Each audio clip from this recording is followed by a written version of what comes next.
What is the deal, everybody? Hey, listen, go Pats.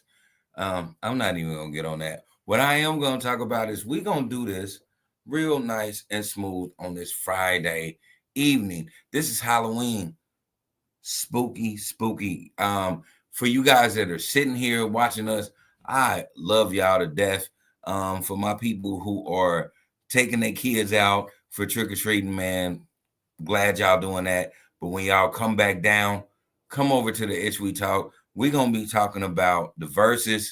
Y'all know we seen Cash Money and No Limit in the Verzuz. We also gonna be talking about the Studstitute. And I'm gonna just leave it right there. And then we're gonna talk about a little bit more because we take left. But I love that you are here with me on this Friday, Halloween. Ugh. I hope this ain't scary for y'all. And as always, take care of yourself and others. You can catch us on Apple Podcasts, Amazon Podcasts, Spotify, Stitcher, YouTube, Facebook, Twitter, and Instagram. And if you're on Apple Podcasts, please give us a 5-star review so we can continue to give you the ish that we talk. And now that is out the way, I will not act like I'm on AM fucking radio. What the fuck's the deal? All of you ugly motherfuckers. What's poppin'? I'm here with you. We here together. We gonna make this shit pop. What's going on, Lindsay? My dog. Boom. Hey. 1, 2, 3, and she's here. Check this out, y'all. This is the Ish We Talk. I think this is special. I don't know why this happened to fall on this beautiful Friday, but I think this is the first time we've actually done a podcast on Halloween night. I think you may be right. Like we did a live for Halloween. Mm-hmm. But I don't believe that we've actually done a podcast on Halloween night. This, for me, it's top tier. I'm burping. And we live. But it's top tier. This is Halloween, us, and the Itch We Talk. And I love whoever is watching us right now. Because y'all could have been a lot of places. But y'all chose to be here. And that's beautiful to me. I agree. I definitely agree. And again, we got the pleasantries out the way, but I want to give a big shout out to Twitch, and I want to give a super big shout out to TikTok because I know we're on live TikTok right now. Hey, if you are in the thralls of Halloween and you like, hey, check my people out. They be having like this podcast. They be talking a bunch of bullshit. Like, yeah, tune them in. I would love that because that's what we do. Yeah, absolutely. Definitely like, comment, share, subscribe, all that good stuff. Thank you. And again, before we get off into it, I have to do my spiel. You know who I am. I am the host of this show. I am Lily, but I am with the lady that pushes the bells and the whistles, the creme de la creme, the top shelf, blind bombshell, 6 foot of do-gooder, like one of the dopest people you ever gonna meet in real life, because she ain't never gonna play you unless you trying to play yourself. And I mean that to the utmost of the fiber of being of my 5'7" soul. Like, nigga, if you fuck with her, you fuck with her the long way. If you fuck off her, she's really gonna show you she's the wrong person to play with. I'm a true Libra. Please, let's give a round of applause for my cousin, my friend, and my co-host, Lindsay. Hi. Thanks for the kind words. How's it going, everyone? We have Tohi watching. She says, "Happy Halloween, Ish Talkers. What's up, Lindsay and Lee? It's been a minute, but I'm here, and happy that you are here. Absolutely, Hell yeah. What's up, Joey? yeah. So, yeah. So, I had the pleasure of going to the Monica and Brandy concert Sunday with my mom, and it was great. It was great. Hold on, time out. I didn't know. Mom went. Auntie went, I guess. Not my mom, but Yeah. I'm not all, but like Auntie went. Yep. She went. She was like, I wonder if I'm gonna get to the age where I don't want to do this stuff no more. My auntie be with the shit. Like, oh my God, auntie be down for all that shit. Yeah. And I was just like, I don't think you're at that age yet. And she was like, yeah, because I'm still wanting to go. I don't think she ever gonna be. I don't think she is either. But she was looking around and it was like people not her age. And I'm like, but look at that man. That man's beard is all white. Like, and she was like, yeah, but look at them. They're just sitting there. So yeah. Yeah, but she enjoyed herself. I enjoyed myself. She wasn't trying to stand up though. And then she had a nerve to get annoyed that people were standing up. And it's like, it's a concert. I don't know what to tell you. So yeah. Like she ain't at that age where she don't want to go, or she don't want to not go. Mm-hmm. At that age where she like, I ain't about to do the extra. Yeah, pretty much. And then like she was next to the aisle seat, and the person that bought that seat wasn't there yet. And so she had like her legs stretched out there doing the lady can. She was like, excuse me, and she put it down, and then she low-key had an attitude. It's like, I mean, when I bought the tickets, I don't think that seat was bought yet. She was like, you should have got the corner seat. I'm like, well, I got annoyed at Chris Brown having the corner seat, so I didn't know if you wanted to have the corner seat or not. But I know for next time to get her the corner seat. So yeah. There you go. Yeah, but just have the battle. Right. But it was a great show. Monica and Brandy, they put their show together. So if you're like a diehard Brandy fan like I am, but not a diehard Monica fan, it's a lot of up and down. So yeah, that was my only thing. Because I just think like they should have had a section where they did the back and forth, and then have one person do their whole set and then the other person do their whole set, and then do the last together. That's how I would have done it. But it was a lot of back and forth. Like one do one song and the other do the other song, and they did that back and forth. Then one did two songs and another did two songs, and they went back and forth that way. Then they came together, then they separated, and it was a lot. So, but excuse me, it was polished. It was well polished. As long as it was polished, I would give them that. Yeah, it was very polished. The choreography was together. The visuals was together. Coco Jones was great. Her microphone stays on. I miss Maya. Maya was a surprise because she took the place of Mooney Long, because Mooney Long is sick. And I didn't know that till after I got there. So totally miss Maya. But from the pictures I saw, she looked great. But she always looks great, I was about to say Maya's amazing. Maya is just one of those. We watched her elevate to starting off looking like Mickey Mouse to actually being a beautiful individual. Mm-hmm. I always thought she was pretty though, but like her as a grown woman is a whole different beast. So now I will give you that because just to be quite honest, we honestly grew up with her. Yeah. And Right, because so we've been seeing her since Teen Summit. exactly. You know, So like I grew up with her like getting those accolades just because she was light skinned. And she didn't develop into her face. I don't know if everybody was paying attention, was like that big head, big ear shit. That shit wasn't appealing to me, She had but a it big was nose. appealing to everybody else because she was light skinned.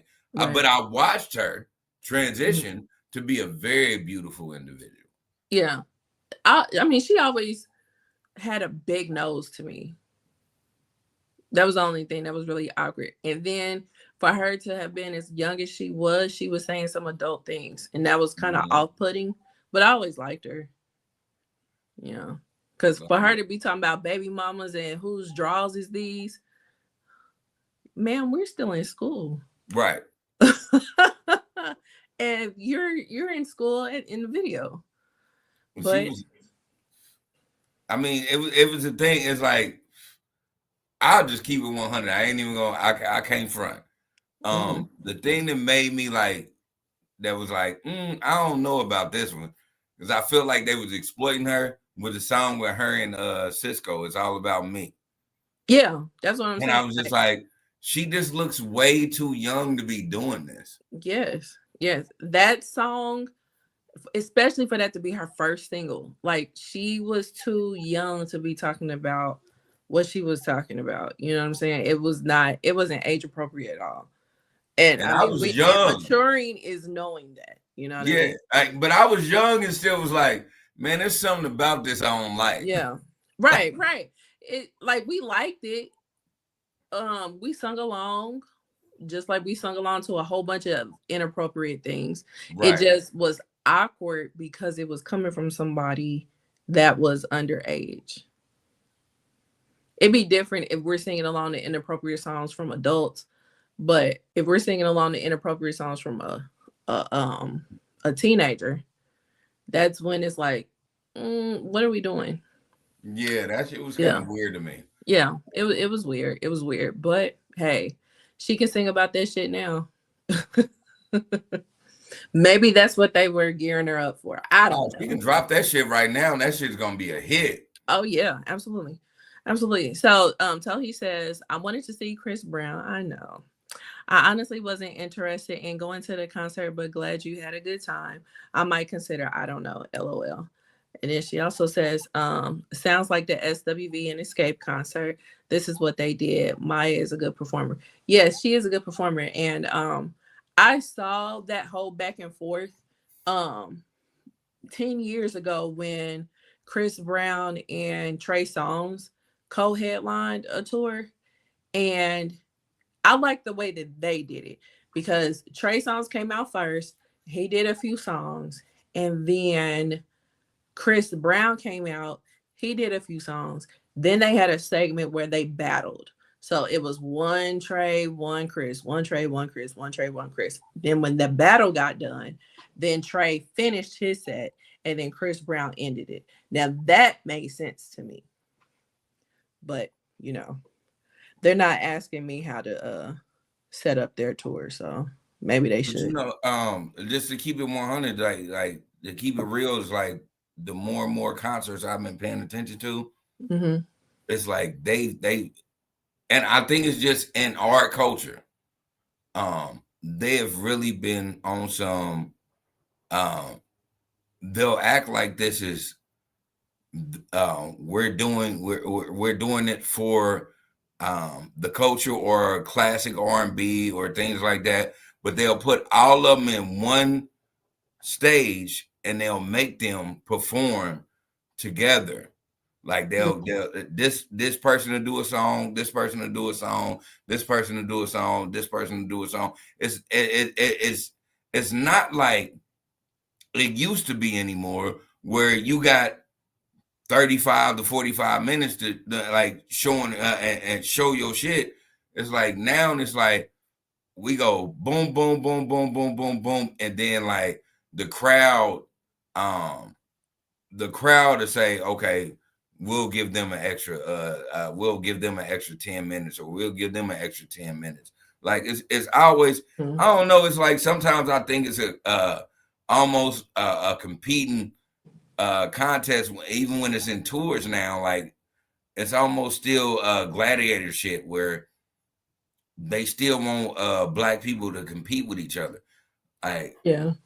it's almost, and I know this is a complete left, but it's like even with the because I'm watching things now with the New Mhm. Edition and New Edition, Tony Braxton and Boys to Man thing. Is like they're all gonna be on one stage together at one time, and they're just waiting on who the crowd likes more to like do more songs.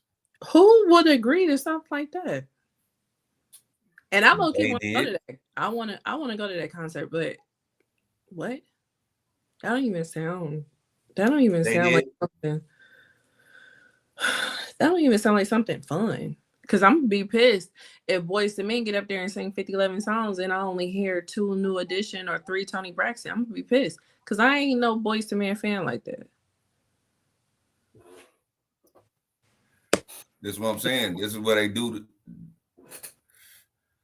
I don't want to sound like Kanye, but what I Mm-hmm. will say is the people that run the music biz, they really are like for these acts, instead of doing it like you used to do with the Guns N' Roses or any of these iconic rock and roll bands. Now you can't be iconic unless you it's black, unless you are pulling more iconic black acts in front of you or with you and performing. Like I don't know. I just been looking at that shit lately. Like, man, this shit is a Mm-hmm. fucking rat race, and like that's crazy that you would do this type of thing to these type of individuals who established a whole genre Yeah. of music.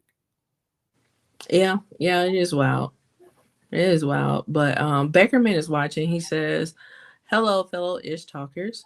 And then, speaking of music, let's get into these topics. Let's get into these topics. What up, Mike? I'm glad you're here tonight. Yeah, absolutely. We're gonna talk about Absolutely. something you never. You know what? I ain't even gonna say that because Becker is well engulfed into rap music, especially Southern rap music. He Okay. has an ear to it. He has an ear. Okay. He has Well, an ear. But I don't think definitely. he knew anything about this though. Yeah. I'm definitely eager to hear the thoughts of Mr. Beckerman. So, before we do get into that, however, how about you let us know about this substitute teacher? Ooh, okay. We're gonna start with that. Yeah. Let's go ahead and start with that. Yeah. Okay, so it is a content creator. I'm not gonna say her name or anything of that nature just because I just don't want any of the backlash of whatever she got going on. But it is a content creator who also is a substitute teacher.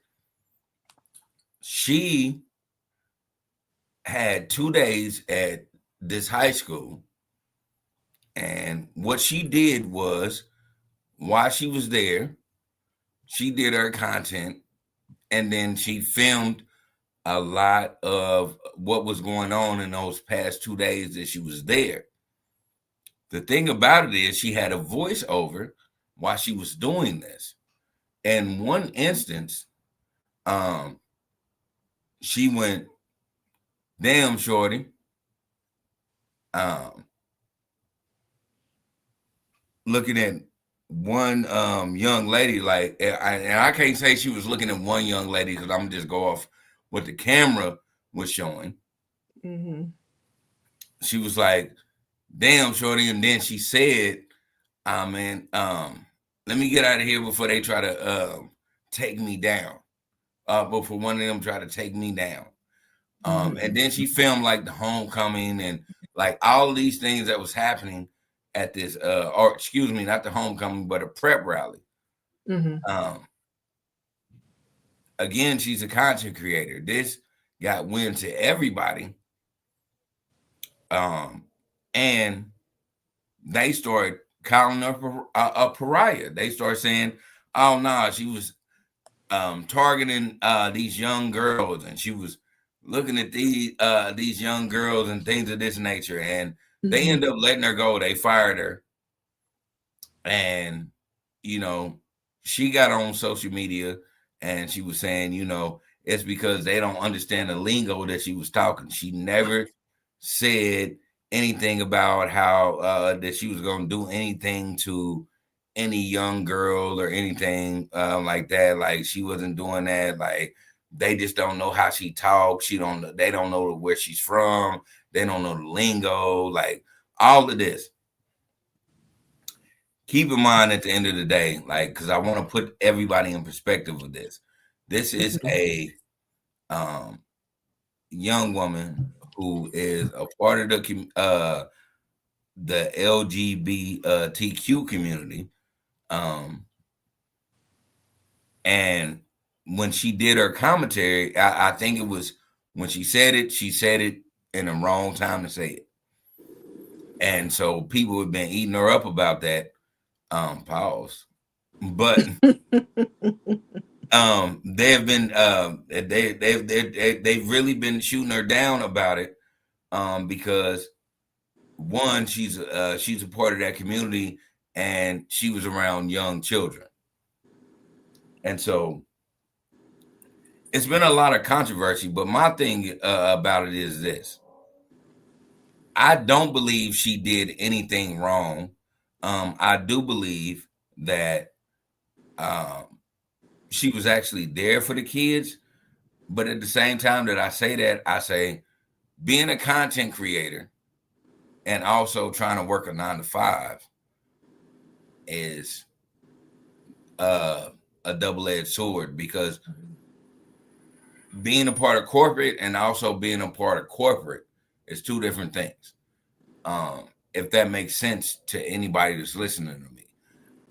Being a part of a conglomerate that thrives off of controversy, and also being a part of a conglomerate where they're actually trying to build a structure for young individuals to grow, you're always going to have conflict in that. And I think she's the spoils of war when it comes to things of this nature.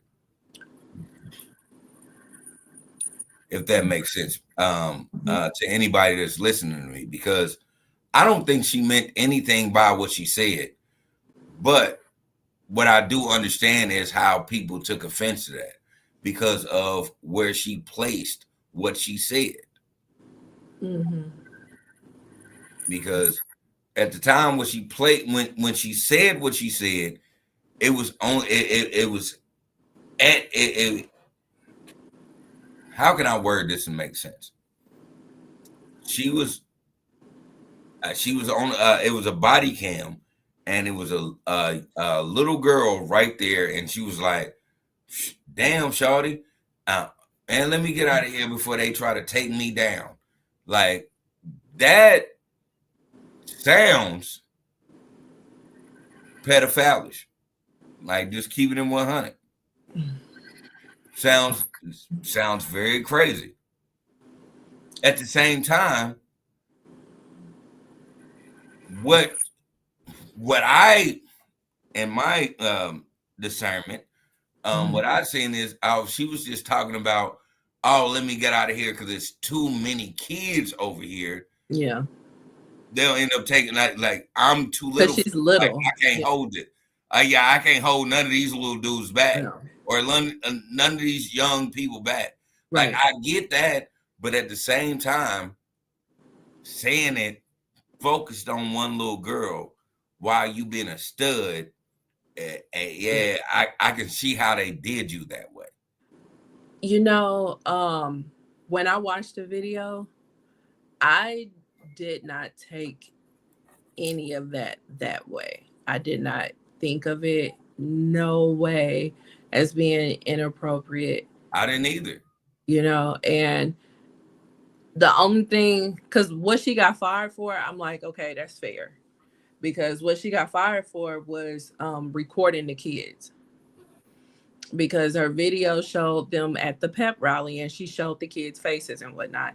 And their policy is not to do that.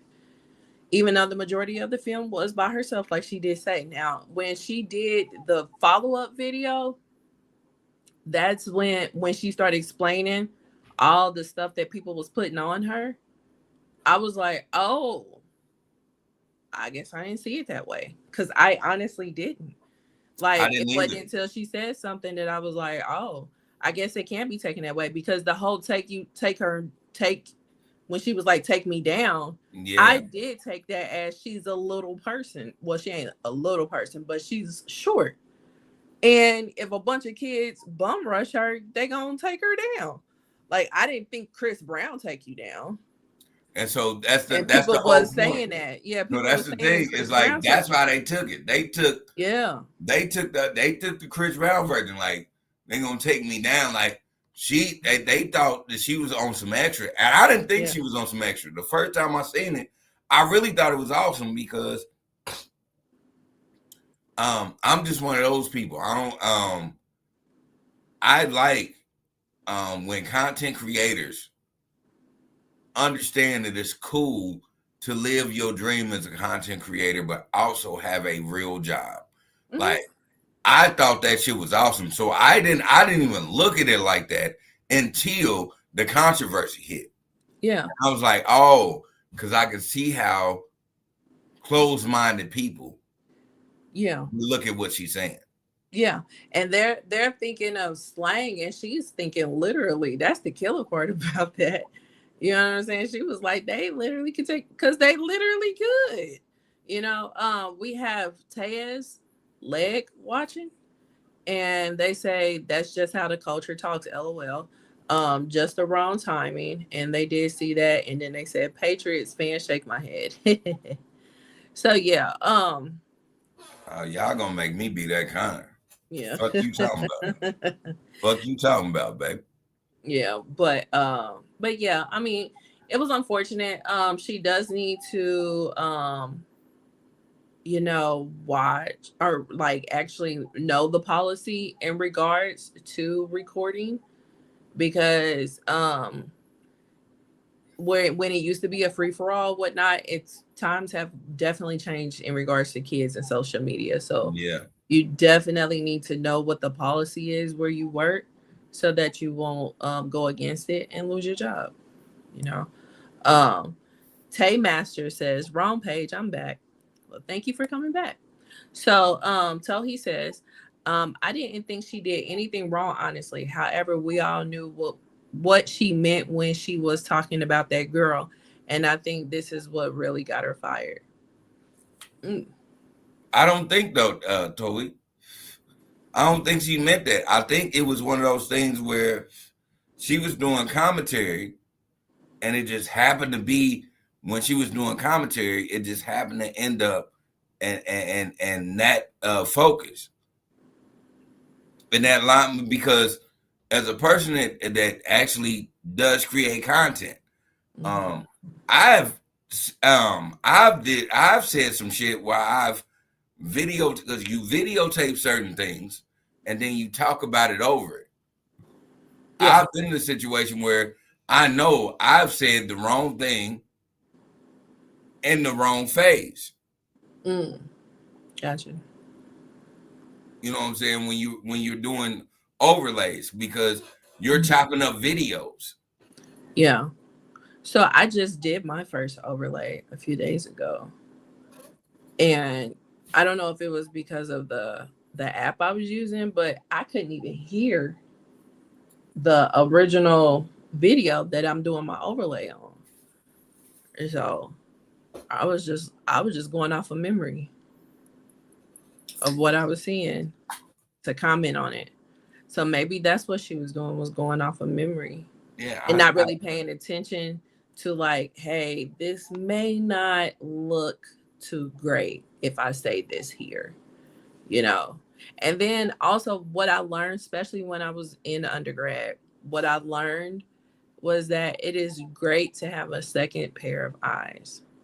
It doesn't sound like she necessarily had a second pair of eyes And that's to the thing, because look somebody would over have it. told her like, yeah, that Yeah. sound that look like that looks crazy. Because even thinking about it, looking at it, um, when I seen it the first time, I'm like, that shit don't mean nothing. But the more and more I looked at it, I was like, oh, I can see how parents looked at that shit, Mm-hmm. because it was a quick run through of shit, and then it was a pause, and it was a damn shouted. And even if she was conscious of what she was doing, why would she do that? You know what I mean? That's what I'm saying. I don't think it was intentional. Like, Yeah. I really don't. Like, people can have their opinion and they can say whatever, but I don't really think that was intentional, because she's honestly a content creator. Yeah. Yeah. Beckerman says, sorry, I had to step away to deal with young panhandlers at my door. I just give them photocopies of my bills. And they're like, all right, this nice. Where the candy at? Right. So Tohi says, I know what you're talking about, but when she was talking about that girl, we know what she meant. And it wasn't about her or them other kids being bigger than her. She meant something else. Hey, And you and a lot of people think that, you that's know, what and I'm not people gonna take think. that. Yeah, I'm not gonna take that away from you. Like, a lot of people apparently did think that. Me personally, I didn't see nothing wrong with the video until she pointed it out. So he says, I don't believe she meant anything by what she said, but it's how it looks. And I think more or less that's what we're talking about, is that maybe if she had like a second pair of eyes, because if it was something that she did not honestly catch, maybe a second pair of eyes would have caught that. You Like, know? I don't believe that she did that with any sexual intention. Like, and again, that's just my opinion. Mm-hmm. I don't know what I'm saying. I just don't believe that, like, as a substitute teacher and a content creator, you would literally put yourself out there on social media as being a pariah. Like, Mm-hmm. I don't believe that she did. And now I could be wrong. Yeah. No, 100%. I agree with you. I agree with you on that. But Tay I don't Masters. believe that that was her intention. Yeah. But I do believe what stabbed her in the foot is she kept on trying to explain it. Yeah. I'm one of those Right. individuals that I got taught by my grandma a long time ago that the truth don't need no support. Yeah. Right. So I wouldn't have addressed it like she did. She doubled down too much to make it seem like she was guilty. she was guilty. Exactly. Yeah. She did Yeah, it was doing too much much. explaining. Yeah. It was over explaining. And I mean, like I said, that video made me be like, well, oh, what did I miss? You know what I'm saying? Because I didn't see none of that shit, you know? Tay Master says, if it was a girly girl, it probably would have been a different story. I definitely agree with that. Yeah, that 100%. Yeah. 100%. Whether the girly girl was gay or straight, if it was a girly girl, it'd be a different story. Unveiled the Real Pod is watching. It says, y'all talking about the substitute teacher? Yes. It says, I'm just now joining live. LOL. Yes, we are talking about We talking about the teacher. sub. Beckerman says, people need to stop making content at their real jobs. You're trying to work 2 jobs at once. I disagree, because a lot of content is at people's jobs and is giving other people an insight to their job. Like, say for instance, how they got nurse talk. You know, it's a lot of content from nurses that's out there. When you're in the hospital, whether it's because you're a patient or you're visiting a patient, you don't necessarily look at a nurse as quote unquote human. You know what I'm saying? Like, but they're human. They have feelings. They're not perfect. All that. You know what I'm saying? So nurse talk is giving an insight to how they feel on the other end, because you don't, unless you know a nurse, you don't really hear about that side. You know what I'm saying? And those people are, the backbone of the healthcare industry, and they got to deal with a lot of shit. So I think it's a good thing that people make content at work. I mean, I'm 50-50. I'm 1 foot in and 1 foot out when it comes to that. Mm-hmm. Just because I understand with that 1 foot in with you, like, yeah, because a lot of people don't understand what certain individuals in certain type of employment go through. And so it's always cool to see that eye of what they got to do. At the same time, I'm also out of that because I understand, like, in certain things you can't do it. It's going to be a violation. It's going to be a HIPAA violation or a PHI violation. It's like right. so many You things. definitely Like, have to be responsible about it. yeah, You can't get on there talking extremely negative, because a lot of nurses did get fired for talking very negatively about patients. Like, you can't do that. You can't have your badge on showing where you actually work, and you can't violate any HIPAA violations. But just talking about certain things that may annoy you, if it's generally speaking, I don't think it's a problem with that. yeah. It's just a very it's a very thin line of how you can say things about a certain place of employment and how you can't say things about a certain place of employment.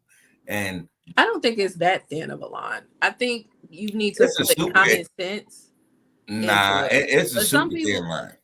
some people, some people may disagree with me, but I think that if you use common sense and you actually follow the rules, I don't think it would necessarily be a problem. Tay Master says BHA training. What's up, T Dog? What up, bro? Unveil the Real Pod says somebody said at the beginning of her get ready for work video, she had a strap on. She probably did, You know what? You never know. That has nothing to do with what we talking about, though. Because that Maybe, wasn't displayed. yeah. If that was displayed before she did this whole commentary, oh yeah, I would have immediately said, no, she needs to be off the fucking interwebs. Hey, if no it's a way get ready for work, like get ready for that's work. part of it. Get the Like strap. nowhere in the world. And she was like getting ready for work and then slap all the cups off the table. Like, no. That's what y'all do when y'all get ready for work. Y'all slap cups off the table. Like, no. That's how that works. I mean, I don't know. So I'm genuinely asking. It depends on how you wake up in the morning. That's part of waking up. It truly depends on how you wake up in the morning. Like, just to be quite honest. So Becker, sometimes you wake up cool. Sometimes you wake up like you like shit. Like, what is going on? Right. Like every time you turn, it turns too. You rang. You rang. All right. So Beckerman says, what if I go into cardiac arrest while my nurse is telling her viewers her thoughts about new health regulations? How can you focus on your job when you're constantly trying to farm content? Thank you. So that's what I'm talking about, Becker. I mean, but you on the same level with your that. Nurse can be in the break room getting a bag of chips.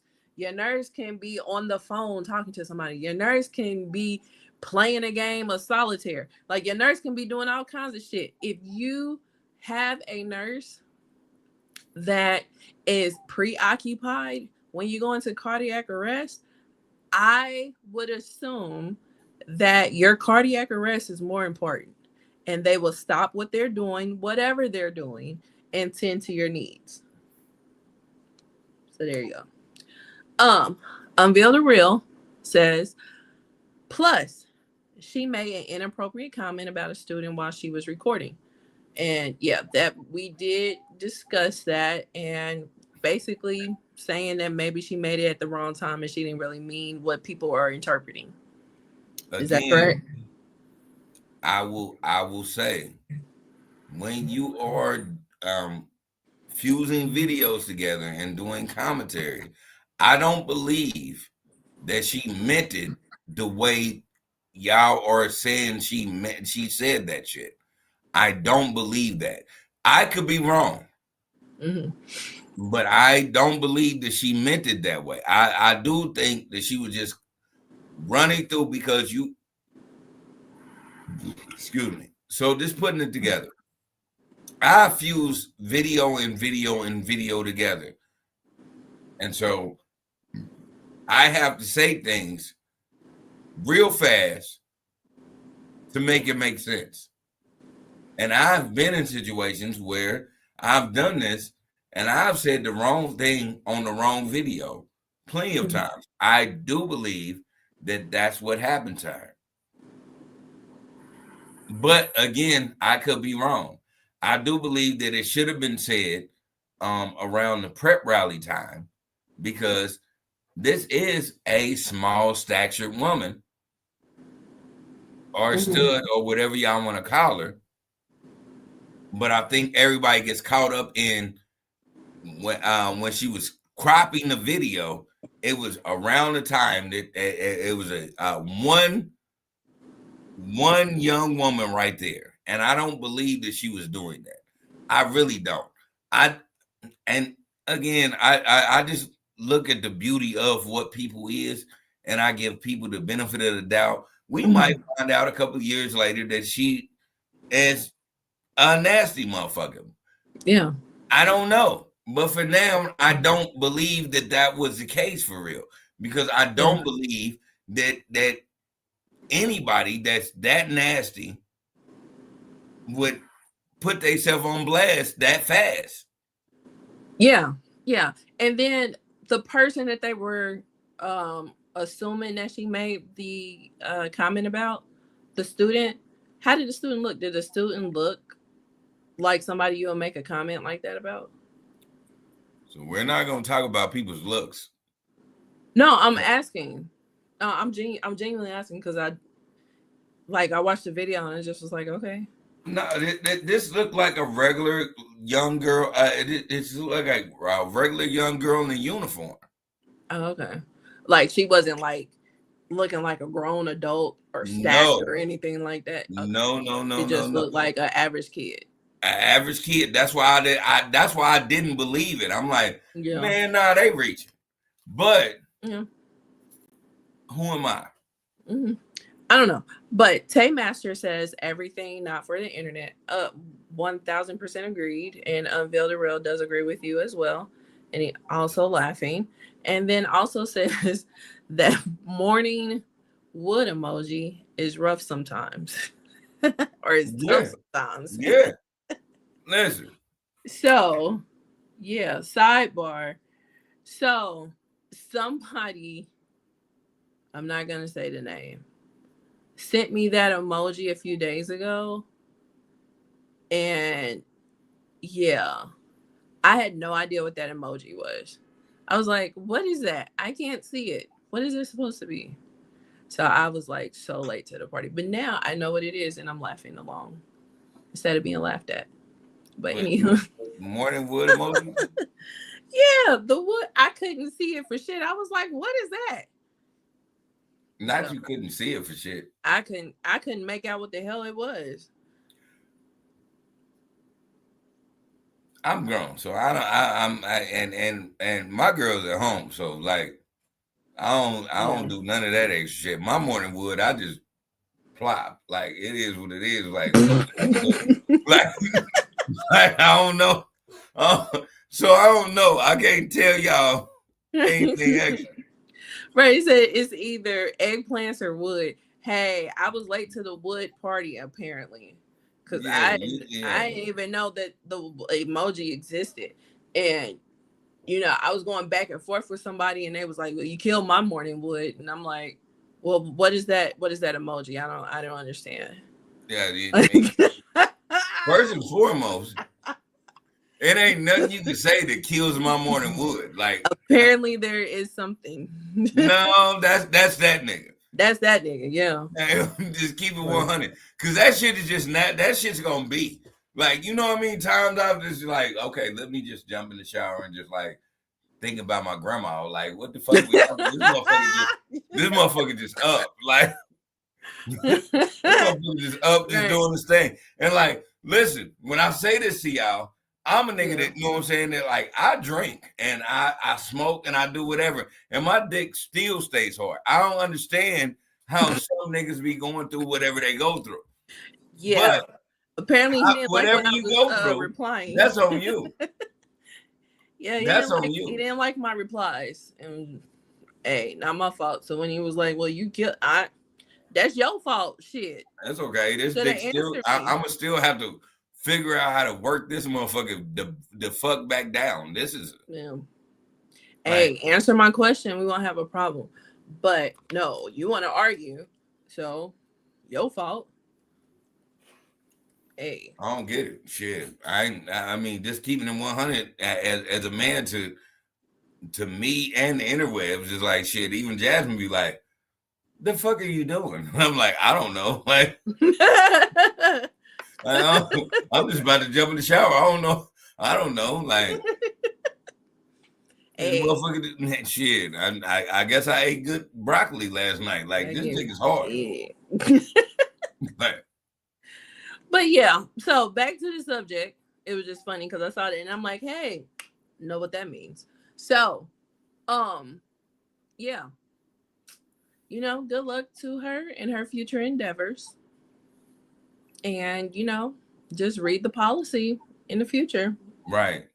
And make sure, I don't think she did anything disrespectful. I do think that people are reaching.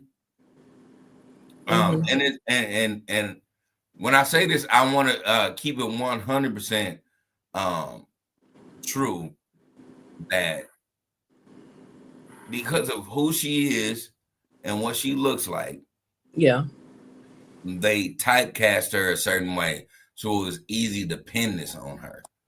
Yeah, I agree.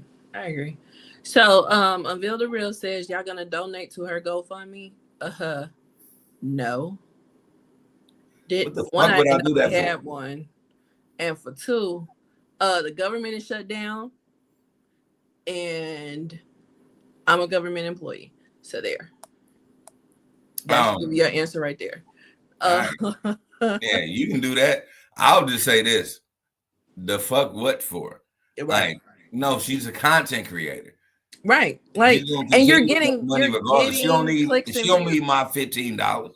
Right. You're getting clicks and views off of this going viral. Good, bad, or indifferent. So you're going to get your money. You don't need no GoFundMe. Girl, bye. It just seems like people just always try to find some stupid ass excuse to make a GoFundMe. Yeah. And I'm cool. Unveil the Real says, just asking, I would never donate to someone like that. Not someone like that. I wouldn't donate to someone for that reason. Okay. I was about to say, whoa. Yeah. I hope that's the way that he wanted to say that. Yeah, say that. Yeah. Whoa. Okay. Whoa. Because that sounds like we're not gonna go there. So yeah. That sounds crazy. Moving on. So yeah. Unveil the Real says, whoa, not staying because of who she is. Yeah, I figured. Yeah, it's a way you said that though at first. Right. See how things can get misconstrued on a video? Boom. Yeah. So anywho. So when you right, Lindsay, you right. More people need to understand that, and life will be a better place. But I digress. So, yeah. Next up, Verzuz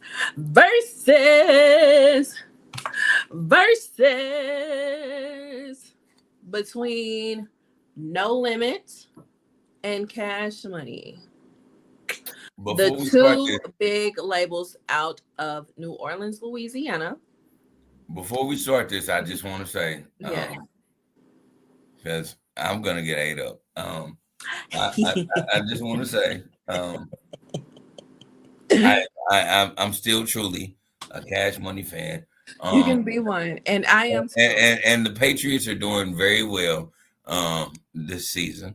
And then I'll end it at that. I won't say anything else. All right. Because, Yeah. my assumption was We're gonna get to that. We're gonna get to that. You So, said Unveil the Real says, I wish y'all could accept calls from y'all subscribers. LOL. You know what? We can. So what I'm going to do is I'm going to put the link in the chat. There you go. But before we get to accepting, folks, Tohi says, I didn't watch that, child, but it was nice for the culture. I see they only doing verses for certain things. Laugh my ass off. I fucks with both though. Yeah, they are changing the format. It would have been nice if they would have told us prior to, because we was like prepared to see this for about 3, 4, 5 hours. We was prepared for 20 songs each, and they are changing it to 10 songs each. So yes. And we have Unveil the Real podcast. Dang, I just popped up on it. Yeah, y'all thought you thought it was a game, nigga. You here? Hey, look, I just wanted to clear my name, like, you feel me when we talk. I said, I ain't about to mess up my subscribers, you feel? Okay. He said, stop the press. Hold up. Stop the motherfucking press. Nah. That ain't what I meant. Nah.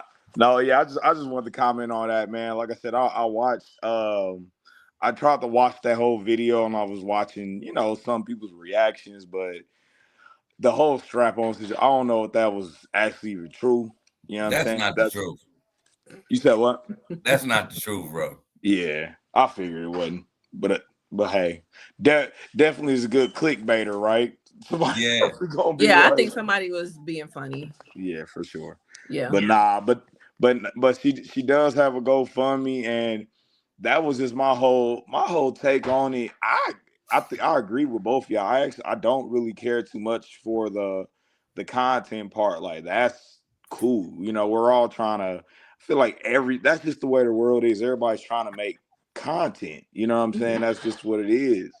But for me, and again, this is me because I have, or most of us have kids, nieces, nephews, all that good stuff. But for me, somebody that young, and I feel like it was just the one comment she made in the video about, she was just like, dang.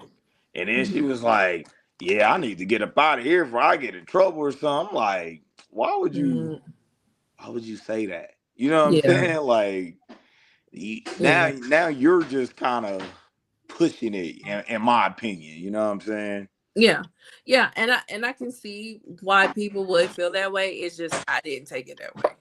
Yeah, well, the reason why I took it that way, and because sometimes you gotta kind of really think about it from a man's point of view sometimes, because and again, being a parent, how would I feel if I forget, she got to be what, at least 21 or 20. I don't know how old how old she was, but I just can't imagine a guy, somebody, a 21, 22-year-old man saying that, behind my daughter who's a freshman in high school right now. You feel me? Like, yeah. And so I get what you're saying. And that's what I said earlier. Like, the whole thing in a nutshell is, she was saying that on top of being a part of a prep rally. So I really do think that it was the onslaught of the prep rally that made her say what she said, but it was just put in that one point or that one spot in that video, where it was that little girl right there. And it was like, because I get both ends, and I'm like, I really don't believe that that's the type of time she was on. And that's, I hope not, because that was stupid as hell. Why would you say that though? So I would say the same thing. It's like, because I don't believe she went on, like Lindsay said, I don't believe she went on some Chris Brown take you down type of shit. I really do think she meant to say that, and on the prep rally side, because it was so many kids that was running through. Yeah. And she said that she was getting approached the whole time. Yeah. She said it in the wrong time frame. Yeah. Trying to, know what I'm saying, trying to hurry up and make this content. Yeah, I agree with that. Like, I really don't, because, all right, let's just, and I hate to be an asshole, but let's just be my asshole way. Ain't no way in the world she would have said that shit to the young lady who was in that video. She didn't look a certain way. She didn't even doll herself up or none of that. She was just a regular fucking kid. There's no fucking way in the world, because if that was the type of time she was on, they would have peeped that shit a mile away and wouldn't even put her in a fucking school. Yeah. True. So let's let know what I'm saying. I'm like, no, she just was wrapping up shit. That should have been said on the prep rally saying. Because it would have made more sense, but she was wrapping it up because that's what you do when you crop videos. It just end up being in the wrong section. Yeah, you know, players fuck up. Unfortunately, she lost her job behind it. She's a content creator, so she knows she got to get things out. If you're a content creator, you know you got to get things out like that. Like when I was really trying to fuck with this content creator thing, I was putting out shit 3-4 times a day. It's a lot. You don't think I fucked up? Oh yeah, for sure. Man, I just said some weird shit at the wrong time. Hey, and forgot to edit it out. Exactly. I'm like, I'm just not gonna put that on her just because she's a part of that community. And most people are trying to put that on her because she's a part of that community. And I just don't believe that. Like, I'm just not gonna fall victim into going into the and not to say that people are falling victim, but real shit. I just don't want to believe like that character norm that everybody that's a part of that community is pariahs. Like, fuck no. I'm not doing that. Last thing I'm gonna say, and then I'm gonna get off y'all show, but like I said, I feel like the content creating part, everything else in the video was fine. I think she's just getting the most backlash because of that one comment. So I'm like, to my point, I'm like, damn, she should have just, well, when it's on the internet, it's too late. Yeah, it's too late. But boy, she could have deleted that, cut that little part out, and that video still would have been fire. You know, in my opinion. It was a dope video. Like, this to keep it 100, it was a dope video. It was. Because the whole thing in a nutshell is a lot of content creators tell you ain't supposed to get a job. The fact that she got she not even a job, she got a career ahead of her. And she was showing people that you can get a career. The fact that she was doing that was it's groundbreaking for content creators. And for people to turn around and give her backlash for that, I just got a problem with that, bro. And it's me, and it's my opinion. It ain't got nothing to do with everybody else. But I'm just like, nah, they just wanted to make an excuse to make it say that this person can't do this job because of this, and this. And that's wrong to me. Yeah, because that's what they really want to say, and they just can't say it. They can't say it. Right. They really want to say, so they're gonna be like, oh well, it's because it is. Well, I didn't think that until y'all pointed it out. Yeah. You know what I'm saying? So like, hey, well, again, I appreciate y'all having me on. I know y'all was about to get the verses, man. So I'm gonna continue to watch y'all live on YouTube. But I just want to clear it up, you know what I'm saying, and just speak my opinion real fast. So I appreciate Yeah. it. Well, we Oh man, it's appreciate you all good, watching. bro. It's Yeah. all good, man. I love you. Hey Love man, y'all, hey, man. we gotta connect though. Like real talk, we gotta connect. Yeah, for sure, Yeah. man. We gonna talk off the camera. Yeah, Yeah. holler at me for real in real time. Okay. All right, Bet. y'all. All right. All right, bye bye. So yeah, Tohi says, going back to verses, she says, I thought it was always 10 versus 10. No, it was 20 versus 20.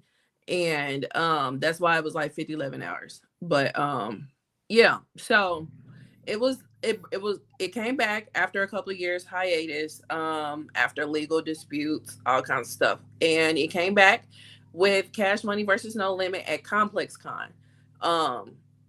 They had a whole lineup at Complex Con, so they had a limited amount of time for the verses.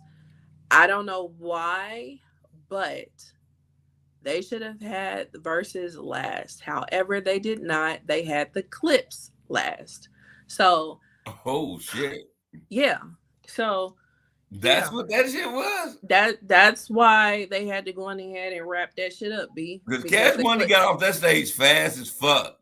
yeah, well, the way that it looked and the way that people was thinking was that Cash Money was getting their ass whooped so bad that Baby was pissed and Baby was like, fuck this shit, I'm out. But no, in all actuality, Baby was actually drunk. But yeah. So yeah, in real life, they only had a limited amount of time and the clips came on after, and that's the reason why the shit was limited. Which was some bullshit, because they should have told us beforehand that they changed the format, because we all was expecting 12 or 20 versus 20, you know. That Clips tour is And Clips and No Limit and Cash Money don't necessarily go. I mean, yes, they had that song with Baby, but it was now an they was awkward super song. beefing. Oh, I forgot all about that. They was super beefing. Like, Yeah, so I forgot. I didn't even know what you said. Like, now that you saying that, I'm like, no wonder they was like harried up off the stage, because they was super beefing. I forgot about that. Yeah. So another thing, a lot of people was like, this should be in New Orleans. This should be in New Orleans. This should be in New Orleans. I did agree to that as well.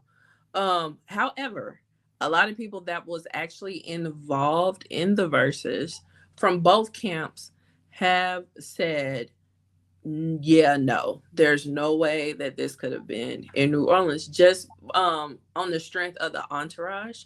Yeah. Because it would have drew a lot of people from different projects and stuff. And then like if project is beefing with another project, then it's a problem. So because of that, they felt like Las Vegas was pretty neutral and a place that a lot of people would go to, and that's the reason why they had it in Vegas. I mean, and then on top of that, to keep Complex it Con 100, ain't nobody beefing when a nigga is gonna drive all the way across state to beef with a nigga like that. Like that you mean let's just keep it a beam right there. Like, I don't give a fuck if you got enough money to do it. I'm not about to go. I'm not about to drive across state to do some dumb shit. You mean country on TV? You mean country? Drive across country? Yeah, I don't care. State, country, whatever it is. I said what I said. Okay. Like, ain't nobody about to drive from New Orleans all the way to fucking Vegas. Now, the reason may not be to whoop your ass. Now, but if I just so happen to see you, it's on site. See, that's that Kansas City mentality. I be telling people. I know. Speaking of Kansas City mentality, and that's the thing, because we fight everybody. I've been trying to fight that shit myself, real shit, fam. So speaking of Kansas City mentality, so somebody said that Tech Nine need to go up against Busta Rhymes, and Tech Nine put this big old paragraph under that comment, and he also shared it onto his social media on why that will never work.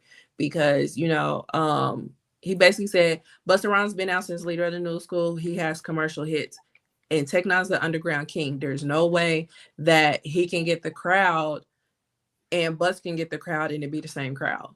So Exactly. I was like, that's fair. But me commented, and I was just like, yeah. And he's from Kansas City, and we love to fight. So just imagine if somebody were to do something like a Busta Rhymes fan and be mad disrespectful to Tech Nine. We fighting everybody. We don't give a fuck. So yeah, no. A versus between Busta Rhymes and Tech Nine would be stupid. And on another thing, because Tech Nine has always rapped fast, Busta Rhymes hasn't. So if he do Woo-Ha up against Questions, that shit gonna be stupid.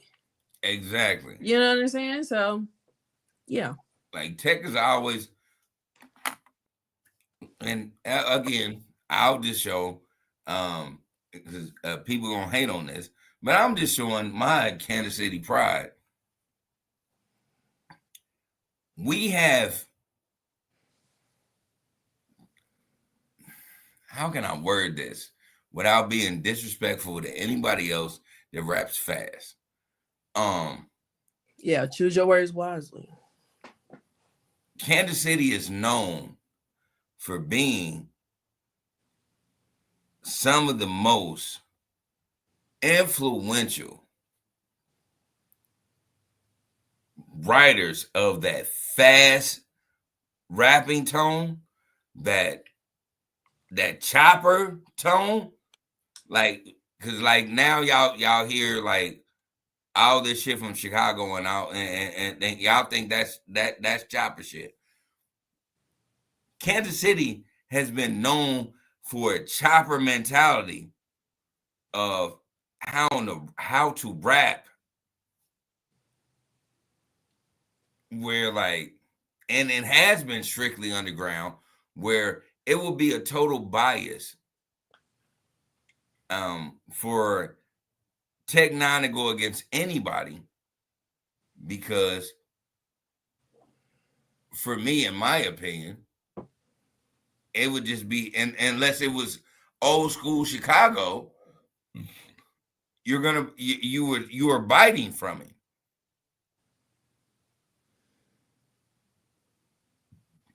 Like, I just don't get it. Like, Tech is a fundamental artist when it came to that fast rapping style. And then other people follow suit for me. This is what my ear is. Okay, so Unveil the Real says, you know, good point with the Tech Nine versus Busta Rhymes. But as far as Tech Nine is concerned on a versus, because he does have the catalog to do a versus. He has the following where he will, you know, sell out wherever they hold the verses at. You know what I'm saying? Tech Nine is literally your favorite rapper's favorite rapper. Right. Like, however, we have talked about this before. Tech Nine doesn't have the Black audience anymore. Not like how he used to. And versus, yes, a lot of cultures do watch versus. However, it's mainly Black people that watch it. So if we were to consider Tech Nine in a versus, who would be a reputable opponent? For me, nobody. And I hate to say it like that.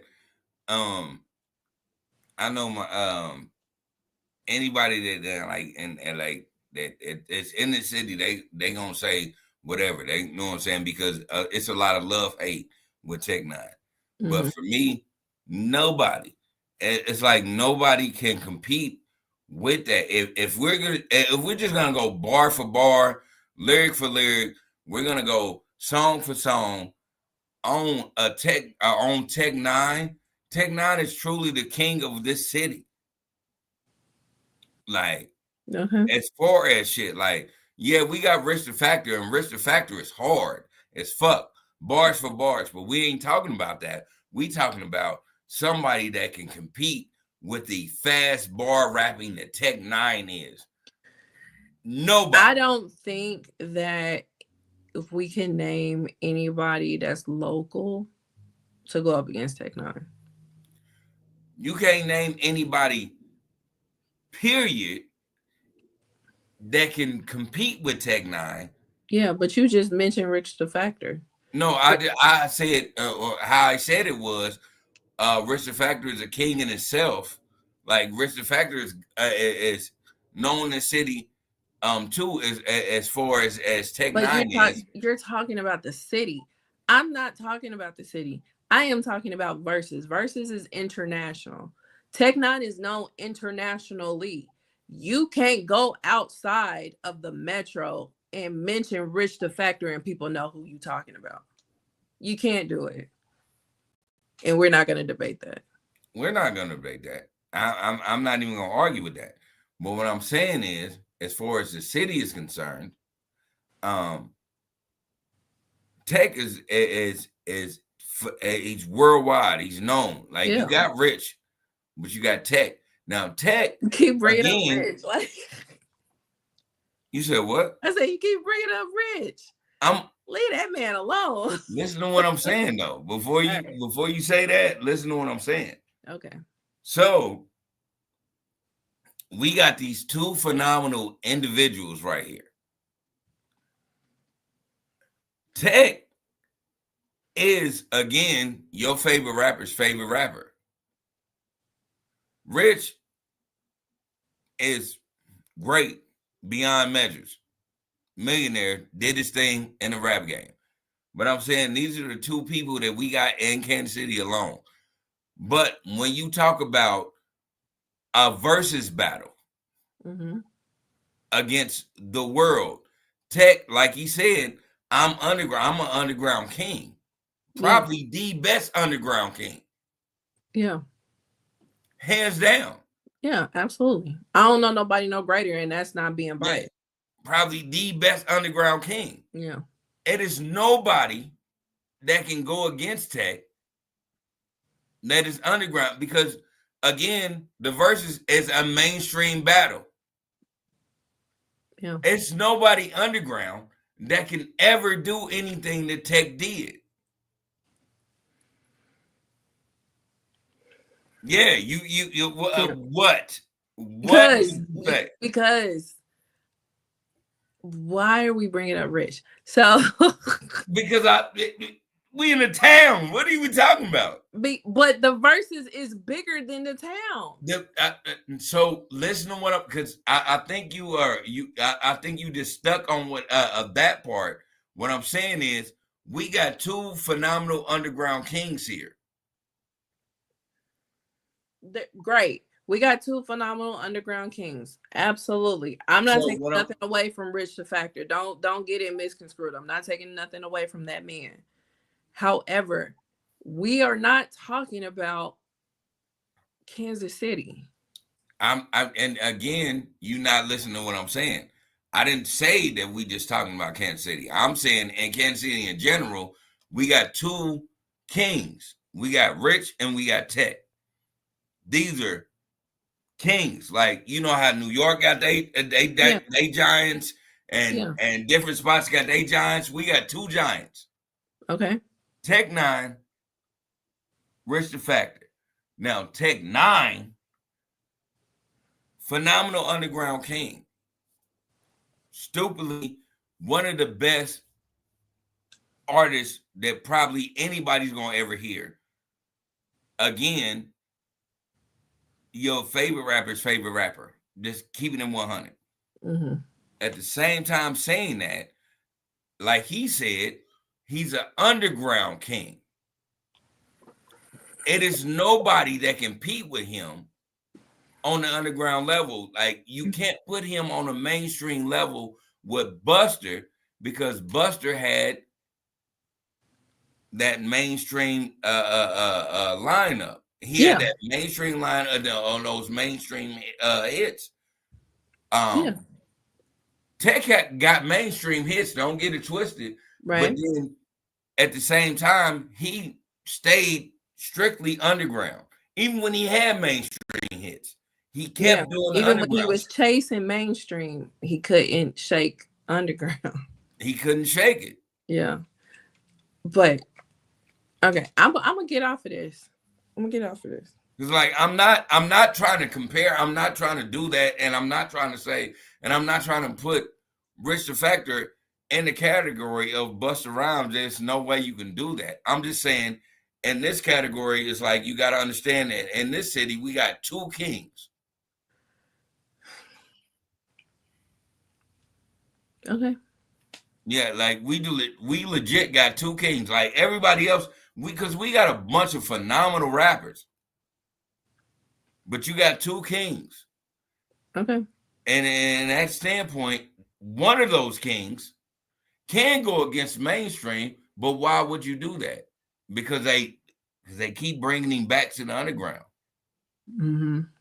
Yeah. Yeah, like I don't think there's nobody that will be a reputable opponent for Tech. Nobody. I agree with you. It's nobody. Yeah, I don't think so. I don't It's think literally nobody that can Yeah. do what Tech did. It's not even necessarily do what he did. It's just like when Verzuz works the best is when you guys have similar fan bases. There's nobody that has a similar fan base that can go up against Tech Nine. You know what I'm saying? Like the reason why the verses that we should be talking about now works is because they got similar fan bases. Like people that love the South, even though they had two different sounds, people that love the South or just love Louisiana music just as a whole, absolutely love both of them. You know what I'm saying? So it was harder for us that absolutely love both of them. You know what I mean? So that when it's hard like that, I think those make for better battles. And then you have one winner. And this winner was No Limit. You know what? No Limit. I'm not gonna do that. What did Unveil the Real say? No, we got to go to the comments. What did Unveil the Real say? Like, he said, "I get why you brung up Rich. That's it. Yeah. That's it. That's all." But we're done. We're done with talking about Tech Nine. We are gonna move on to Cash Money and the winners. No Limit.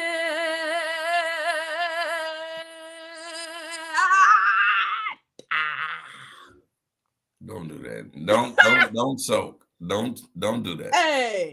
Hey, I'm getting it in. Because what you did was you doubled and tripled down on Cash Money's Army.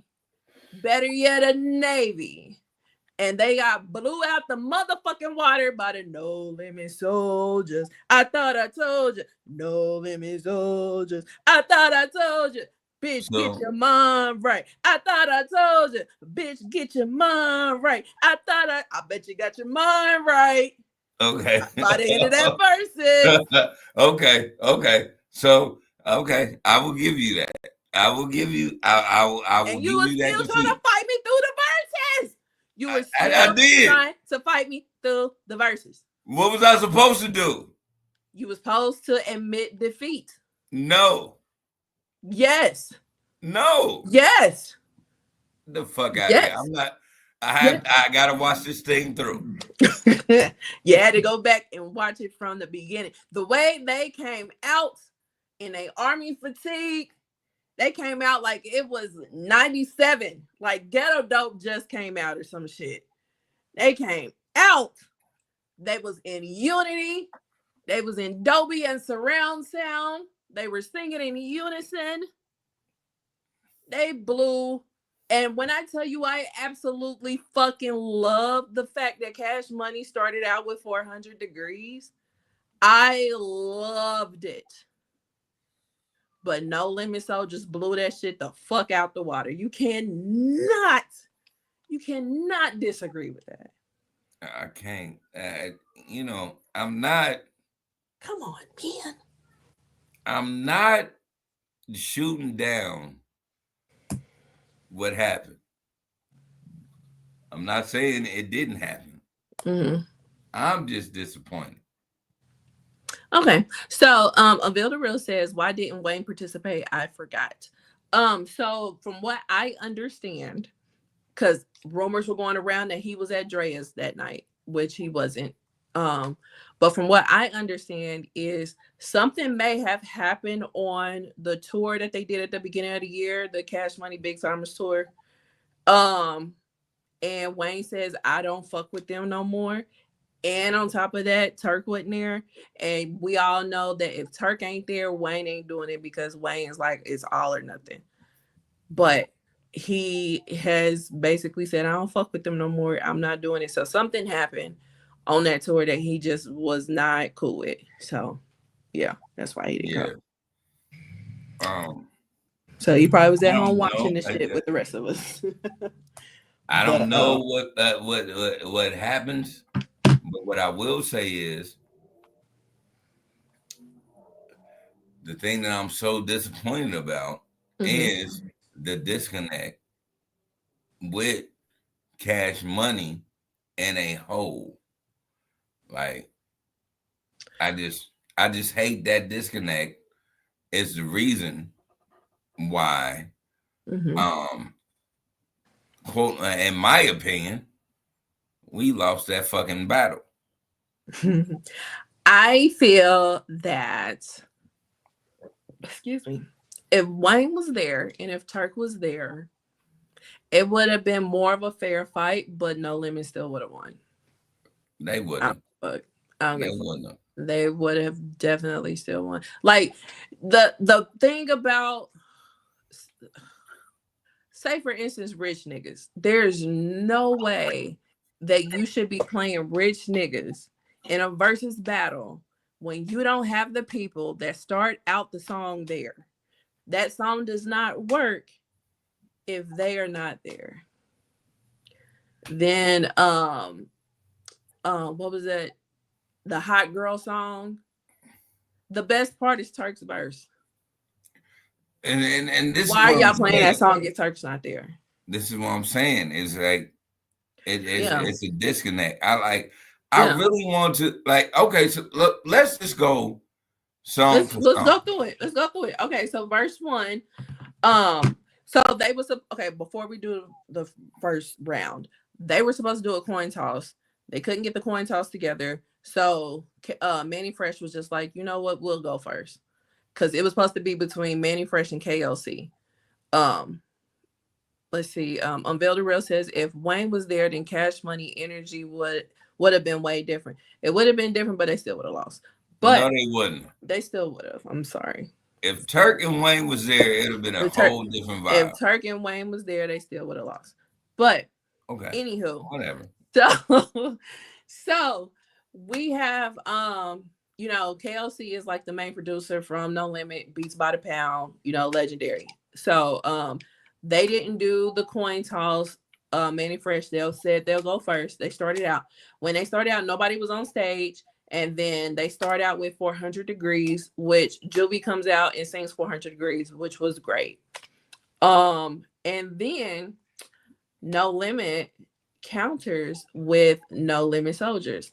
And every No Limit Soldier came out on that stage like it was 97 again. Because if you have ever seen any footage of a No Limit concert, that's what it looked like. It was 11 people on stage.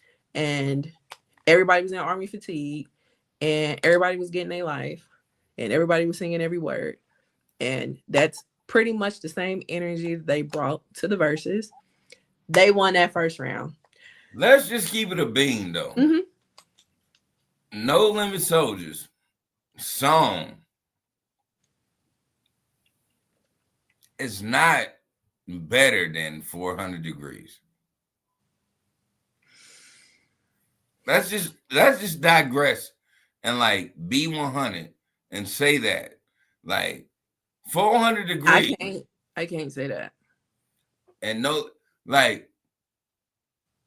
Limit Soldiers. I told like, Yeah. is that way better than You See Me? I eat, sleep, shit, and talk rap. You see a 98 Mercedes on TV, I bought that. I can't say I absolutely love 400 Degrees. Absolutely. Let's just I have a unhealthy love for 400 Degrees. But like, I cannot say that it's better than No Limit Soldiers. Like, you got Mia X killing on that song. no, man. No. I mean, and it I don't know. But it was better Saturday night. So it is no other for me, in my opinion. It is no other New Orleans rap bar better than the first 16 that Juvenile ever put out on 400 Degrees. You see me, I eat, sleep, shit, and talk rap. You see that 98 Mercedes on TV, I bought that. I had some felony charges. I fought that. They said to no return, but still was brought back. Niggas threw some shots at me, Wody. I caught that. Talking about killing a nigga and all that. You got sent to no return, but still was brought back. No, we messed up. Shots at me, Wody. I caught that. Yeah, we messed up. Sent to no return, but still was brought back. You keep on saying it. Like, we messed up. We messed up the verse. Cause you gonna return that shit. You said fuck what you heard. I'm returning all. Yeah, fuck that. Fuck that. Let's go back to it. Right. Let's go back to it. I'm taking all this shit back. Yeah, let's go back to it. I'm just saying, like that first 16 was amazing. Yeah.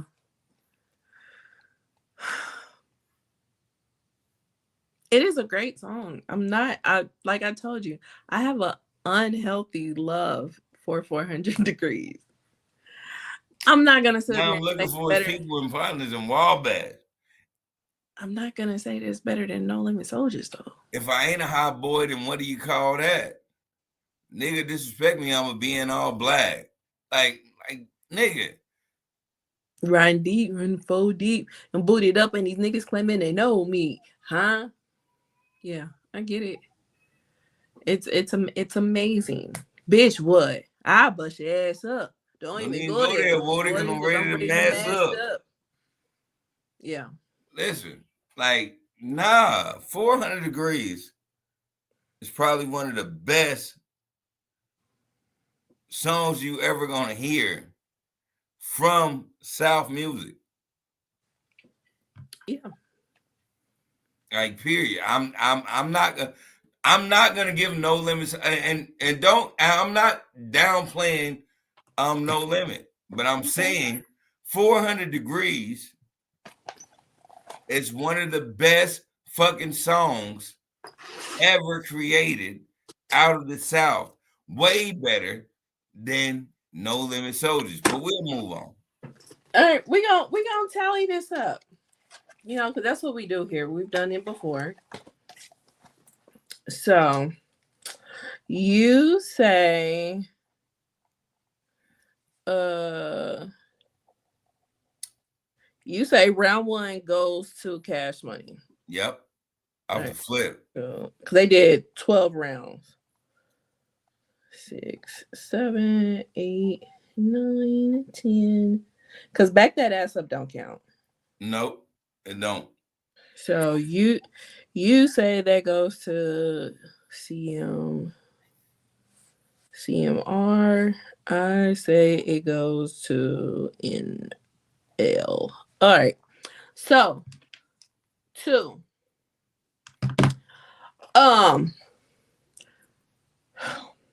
Still Fly on Cash Money side. Up against Break 'em Off Something. Let me break them off. Something.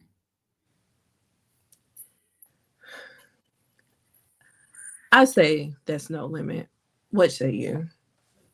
You say that's No Limit? Break 'em Off Something up against Still Fly. What nothing gonna lose? Nothing was gonna lose on the No Limit side up against Still Fly. Yeah, Like, yeah. I'll give you that. I'll yeah, give you that. like Like come I'm on. not like that was that's a good song, but that ain't It's a good that song, but it's wasn't not a competing with versus. what No Limit was doing. Right. It's not a versus song. So it's cute. Let's see. Now, round 3, Project Bitch up against Freak Hoes. Project Bitch is gonna win hands down for me. Up against Freak Hoes? Yes. Bounce that ass and make your knees touch your elbows? Yep. You know why? Just because give me a project, bitch. Give me a hood. That course alone is hands down one of the dopest fucking chorus that you ever gonna hear. Which they got from who? Turk. Like, I'm not arguing. Yeah. Like, you're not gonna hear no argument for me. Yeah. Yeah. On that. Okay. One that don't give no fuck and say she took that dick. Yeah. 100. I mean, yeah. I'm not mad at Project Bitch, but up against Freak Hoes, come on, bounce that ass and make their knees touch your elbows. You would have had a different way of thinking if Turk actually was there. I absolutely would not have had a different thinking. And I know a lot of people wouldn't have had a different thinking because of that being such a big song, and it was a big street song on top of everything else. Destiny's Child sampled that song on their first album. That's how big of a street anthem that damn song was. So yes, Freak Hoes for me. So 4, Rich Niggas up against How You Do That. I just got to give it to No Limit right there. Yeah, like, and you know what? Even gonna fight speaking of How You Do That, we want to definitely send our prayers out to Young Bleed because he ended up having an aneurysm after the verses, and he is in need of prayer right now. So yeah, so shout definitely out to Young Bleed. Yeah. Yeah, but I mean, he had his moment. Now, what pissed me off about his moment was they at Verzuz didn't even put his name on the screen. I was pissed about that. Because not the legendary Young Bleed, who had one of the best albums on No Limit. But I'm not gonna say he had the best album. I didn't say he had the best album. I said one of the best albums. Now, I ain't even gonna say he had one of the best. I will say he had 3 dope ass songs on that album. Yeah. Number 4, Steady Mobbing Cool as Clyde with that thing right by my side, suggesting y'all put down your pride, cause I only play at haters die. Ain't no love for the other side, so ain't no way I'ma let it ride. Now, again, he had 3 dope ass songs on that album. Yep, bring the noise. Song, pass me them toys, Nick. Song, bring the noise, Nick. Yeah, I ain't gonna pass act like them toys, Nick. Zone. Yeah. I love Young Bleed, but I'm not gonna act like that album was a certified classic. Like he had great songs, but he had twos and fews. I think it was amazing. But yeah, I mean, how you do that? They said a lot of people was like, "Where Ricky Smiley?" That would have been hilarious if Ricky Smiley was in that damn audience with that guitar. That would have been Yeah, that would have clinched it. Yeah. But I mean, the song, there's nothing that Cash Money has that can go up against how you do that there. No. There's nothing. So let's just be real. But round 5, Cash Money is an army up against the Negro Spiritual, Bourbons and Legs. Even BG would have gave it to Bourbons and Legs. Like, nah. It's Bourbons and Legs for me. That is a Negro Spiritual. No. How? Cash Money is an army, baby. How? Like that wouldn't even for me.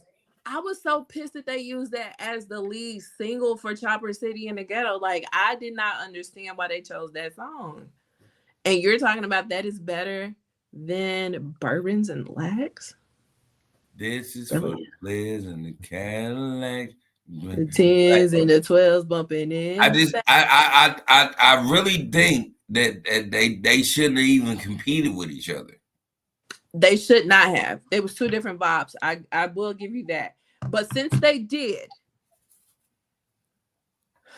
wood grain with the leather seats, windows so dark you need a flashlight to see me, smoking on that Doja, 4 niggas in the back screaming no limit soldiers. I don't respect that. I don't respect that.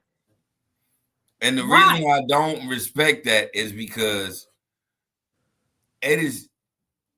that didn't hit the charge like Cash it wasn't Money a single. Is an Army, better yet a Navy. It wasn't a single. So the fact that it wasn't a single and people are still like, so I did a live on TikTok earlier that day while I was getting my hair braided, and songs that we expected to hear in the verses. Ashley specifically requested Bourbons and Lax. That's how tough Bourbons and Lax is. I get that. You know what I'm saying? Like, come on, it's a street Negro spiritual. I get that, but at the same time, I didn't respect that, and I keep telling people on that. It's like we're talking about what's selling the most. Cash Money is an Army, better yet a Navy. All right, okay, like that sold the most. What are we talking about with selling when this ain't even a single? Excuse me. Bourbons and Lax was never a single. So what are you talking about with? So there's no comparison if you're talking about sales, and sales don't matter in the verses. But we're talking about a verses here. We're talking about. So why are you bringing up sales when sales don't matter? So we're talking about a verses here. So we're talking about what sold the most. Why? Why is my question? Why are you bringing up what sold the most? Why would I not mention that BG's Cash Money is an Army, better yet a Navy, sold more than Bourbons and Cadillacs because it wasn't a fucking single? But what is your point in bringing that up? If you're talking about a song that was never a single, of course, a song that was a single, even if it sold 2 single copies, of course, it's going to sell more than a song that never was a single. And on top of that, it has been proven time and time again, i.e. Ludacris versus Nelly, that sales don't matter in a versus. Because if that was the case, Nelly would have won hands down. He got a fucking diamond, but he didn't win. So why are we talking about sales? Because I don't want Cash Money to lose no limit. What are you like? You act like I'm not gonna be truthful. Like you act like I'm not gonna tell the truth. Like I didn't want Cash Money to lose to no limit. Like what are we talking about? Like no. Like this was that was a hit. It sold more than Bourbons and Cadillacs. What You're are like, we fuck it. talking about? I don't care. They're not gonna win. Like, I don't give a fuck. They're not gonna win. So what is your answer? What is my answer to what? Like, Okay. So officially. like I just told you, like, no, I just didn't want them to win. All right. So Cash Money and Our Army is beating Bourbons and Lags for you. Yes.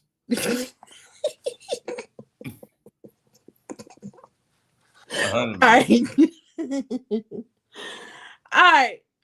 Next round, number 6. Slow Motion versus I Can Tell. Although I love I Can Tell, but I have to give it to Slow Motion. Shit out of that. Yeah, I have to give it to Slow Motion. And you know, it was great to see Mac rap. You have to say that. It was great to see. Oh yeah, 100%. Yeah. Like for the audiences that's watching this, like I'm not downplaying like No Limit. I know No Limit was a conglomerate, and I loved at that time when I was a part of that genre when I was a kid to like listen to them. But like, nah, like I can tell. Let's just keep it a beam with everybody. It's you the know chorus. who gravitated to that more? Women. I ain't even gonna say women. What? Trailer Park. Why? All right, just to be 100. How many times have you seen TikToks, Facebook, Instagram, Twitters, all them remaking this song? What it look like to you? I've never not once seen a TikTok with this song. I would implore you to look at it because there ain't nothing but Trailer Park white motherfuckers. I am so about to go down that rabbit hole when we're done. Yeah. Like I did not know that they did that. Yeah. And so that's why I was now no disrespect to Mercedes. No disrespect for anybody that did this, especially Mac, because Mac is one of the hardest No Limit artists you ever gonna hear. Right. But that song, for me, I've only seen like white trash individuals try to put this on social media or remake this on social media. Wow. Yeah, I have not seen that, so I can't say that I have, but I do remember when this song was a deal. And everybody loved the song when it came out. Everybody did. Now, yeah, I would implore you to go look at it and see how many other people do it besides us. Okay. I'm definitely gonna go down that rabbit hole when we get done. Absolutely. You're gonna be like, oh my God, like, yeah, absolutely. Now, I will say this, because Mac only got that one song that he was able to do on the Verzuz. I would have preferred, even though I love I Can Tell, I would have preferred him singing Murder, Murder, Kill, Kill. I would have preferred that too. Yeah. The thing or Tank Dogs. Tank Dogs would have been dope too. Yeah, Tank Dogs would have went hard. Him and Fame. You got to go with the song that everybody know. Right. And you know they was gonna pull the Slow Motion out, so I get it. You know what I'm saying? Like they needed something to go up against Slow Motion. But can't nothing really go against Slow Motion. Right. But I mean, you have to put something there. So win, lose, or draw. You know what I'm saying? Like, I get it. I definitely get it. I just would have preferred to utilize Mac for Murder, Murder, Kill, Kill. So, but we both agree Cash Money won that round. Yeah. So next up, Bling Bling versus It Ain't My Fault. Are we even gonna have are we really gonna have a discussion over that? Yeah. Now, I will say this. They played It Ain't My Fault too. They didn't play the original It Ain't My Fault. I was about to say, like, that's what I'm saying. We really gonna have a discussion over that? Yeah. They didn't even do the real version. Well, no, they did the second. I mean, they did the second one because the second one was on a different album. It wasn't like it was a remix or anything like that. But if they played I get why they played the second one so that they can do like the Did I Do That and all that shit. But I would have preferred to hear the original. Bling Bling is a classic, don't get me wrong. In the moment, It Ain't My Fault, but on paper, Bling Bling. Nah, ain't no in the moment. Like, no, that the whole thing is like Bling Bling is bling bling. Stamped, tied, labeled. It is what it is. Boom. So is It Ain't My Fault. Not when you have two different versions.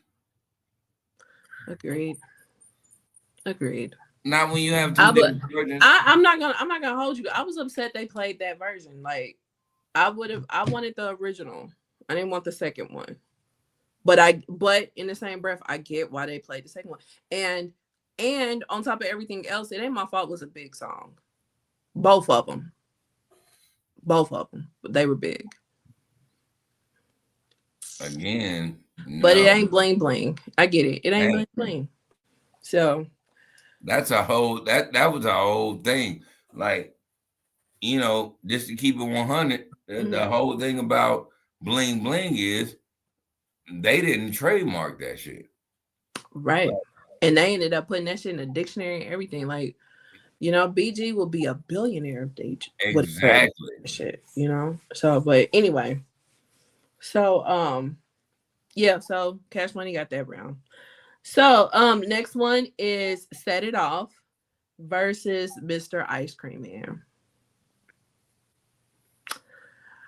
I know what I'm gonna say. I'm curious to what you're gonna say.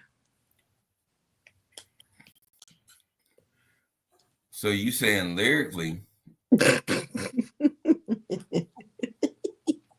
You saying lyrically? I'm saying period. Okay, okay. So period. I'm glad you said that. And so this period, Ice Cream Man is a staple. That's tried and true.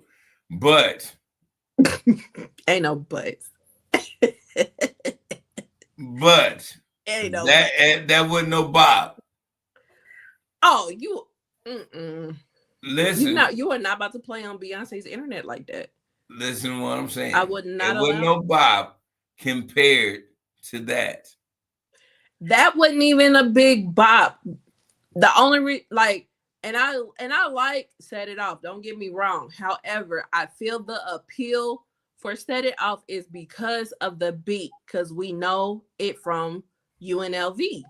Yes. That's the only reason why we like Set It Off as much as we do.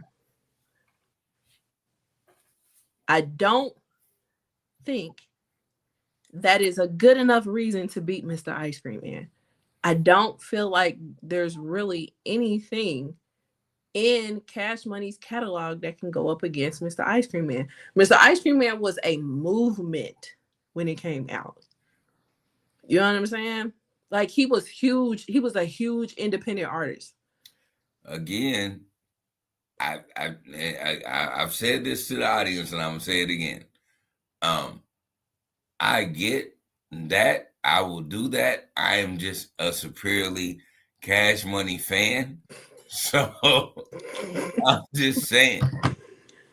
Oh my God! Get it off in this month. Woody, what's up? Woody, what's up? Come on. Was way better than the long drawn. Are you kidding me right now? I like Mr. Ice Cream Man. Are you freaking kidding me right now? Come on now. Before you love. jump in the game, well, let's get one thing understood. If you're selling that ice cream, you got to make sure it's good. Mr. Ice Ice Cream cream Man. man. Mr. Mr. Ice Ice Cream Man. Cream I want you to ride on that. Man. Mr. Ice Ice Cream Cream Man. Man. Masterpiece of Ice Cream Man. Mm. Whoa! Whoa! Whoa! Uh-huh. Like no, like I just it's a different type of vibe for me. They're two totally different songs. They shouldn't have went up against one They another, shouldn't have went up against each other. but Cash Money ain't got shit up against Ice Cream Man. They knew that he was gonna pull out Ice Cream Man. They knew it. And So what I and they ain't tell got you, shit to go up against it. So they and what did set I it tell off. you? Ice Cream Man should have went first. It should have been either first or last. No, it should have went where it went. No. There's no way they would have put that last, and there's no way they would have came out to that. You gonna come out to, excuse me, you're gonna put Ice Cream Man against Set It Off in this month, like Juvenile. Hands down, is Mr. New Orleans right now. I'm not. I ain't saying Master P is not Mr. New Orleans, but I'm saying right now, as far as being there and doing his thing, like you don't think Juvenile is Mr. New Orleans? Master P is an ambassador of New Orleans. Master P has done a lot for that city, including tearing down Callio and rebuilding it. Master P has ushered in the New Orleans Walk of Fame. So Master P has done, not to mention all the money that he has donated for lots of things going on in that city. He is Mr. New Orleans. There will never be another Mr. New Orleans. Nah, I'm not downplaying anything that Master P has ever done or is doing right now. What I'm saying is, you don't believe that Juvenile is Mr. New Orleans. You out of your rabbit ass mind. I absolutely do not believe that Juvenile is Mr. New Orleans. I just said Master P is Mr. New Orleans. There will never be another person that is Mr. New Orleans outside of Master P. Okay, so Juvie wouldn't even say he's Mr. New Orleans. Juvie would give it to Master P. Juvie would give it to Master P. Now, don't get me wrong. Like I absolutely love Juvie. Juvie is amazing. I traveled to go see Juvie last year. You see what I'm saying? Like, I am a fan, but I'm not delusional. It's Master P. Master P is Mr. New Orleans. Master P is Mr. Ice Cream Man. And Mr. Ice Cream Man sitting on the couch doing nothing but scratching his balls will win up against Set It Off. I'm sorry. It is what it is. Don't blame me. Don't argue with me. We're going to agree to disagree on that. We're going to agree to disagree on that. Oh, my God. Yeah. All right. All right, let's move on. All right. So, next one. Number one stunner up against Bout It, Bout It. Don't get on this round and lie on Beyonce's internet. I'm not. That's Bout It. Like, what are we doing? Like, we're not about to do that. All right. I was about to say. And I love Number One Stunner. That's probably like my favorite baby song. But Number One Stunner is hard. Yeah, like let's just be real. Bout It. Right. Come on. And it's because P was everywhere. Yeah. And P even shouted us out. Down in Kansas City. You know they bout it. Kentucky, Ohio, Washington. Fucking bout it. So, yeah. All right. So, we're not about to do that. Excuse me. So, next one. Get Your Roll On versus Make 'Em Say So Make 'Em Say is one of my favorite songs. Is it? Yes, it is. I ain't even gonna lie. Okay. I have to give it to No Limit for that. Yeah. Because now Make 'Em Say that not only was that classic, I'm gonna just keep it 100 with everybody in the world because I think a lot of people don't understand the talent that Master P is. Like, I agree. Master P P got bars. Master P not only did Make 'Em Say and he made it a basketball video. Master P played in the preseason with the Toronto Raptors, and he actually fucking put up points. Mm-hmm. Like, not like niggas was letting him score. Like, this nigga was going past niggas. Yeah, like he legit can play. Like, this nigga can legit play basketball. Like, I'm not about to be on no extra shit because Master P is literally that nigga. Like, he is that talented. And like, I'm not gonna dwell on it. I'm just saying, like, no, Make 'Em Say Right. Make 'Em Say It has to. And be. then And then on top of oh shit, I'm trying to not say, but say like one of the dudes that's a degenerate on this song had one of the like no this he bar for bar this nigga had one of the best bars or he had one of the best verses ever. Yeah. They play Like, dudes, they play rules. Nigga play me like he was scared to lose. I'm still a fool. You ain't heard the news. I mean, all them niggas ain't major move. I won't stop now, bitch, because I can't stop. They can't stop it. So, bitch, don't try. We true soldiers. We don't die. We keep rolling. Nah. Yeah. Like, that is like, Make 'Em Say was one of the best fucking songs ever created. Like, so and then my fave is on that song, and he only got to rap that one time on the verses, and that's Fiend. Fiend is my favorite. Love him. He's a bar. He's a bar gentleman. Right. I've been following him on Facebook for years. He's still out here getting it.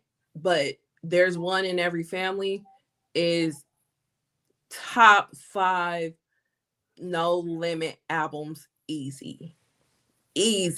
I've been listening to it since Versus, just reminding myself on how much I love that fucking album. You remember At All did you ever hear that album? I should ask. Yes. Do you remember At All Times? Yes. I totally forgot about At All Times until I heard it, and I was like, "Oh shit, this was my shit." And I kept that motherfucker on repeat today. Fiend is an all-time. He's an all-time general as far as lyricism when it comes to the South. Like, I think Fiend and Big Boy gets really like neglected, and I hate that. I agree because they're truly on the South end like superior bar bringers, but because you have all these people go outlandish and they go this and they do this and they step away from the genre of hip hop and so most people don't like they don't listen to like that real like I don't know like that South I just that South tone is like Fiend and Currency is like one of my or two of my best artists. I love hearing like from Currency and like Fiend because like they really give you that shit. Yeah. Like, yeah.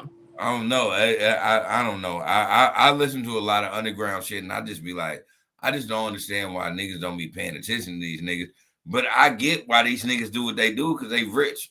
So like they don't give a fuck about nobody giving a fuck about how they what they say. Yeah. But these niggas are phenomenal. Fiend is one of the most phenomenal niggas you are ever gonna hear on a microphone. Yeah. Period. Yeah. And he doesn't get his just due, and it's a crime. It's a crime. Like I said, that easy top 5. There's one in every family. Easily top 5 No Limit albums. Easily. You know what I'm saying? Like, that is such a great album. I would implore anybody to listen to There's One in Every Family. But yeah. So make them say one. So round 11. I Need a Hot Girl versus Chopper Style.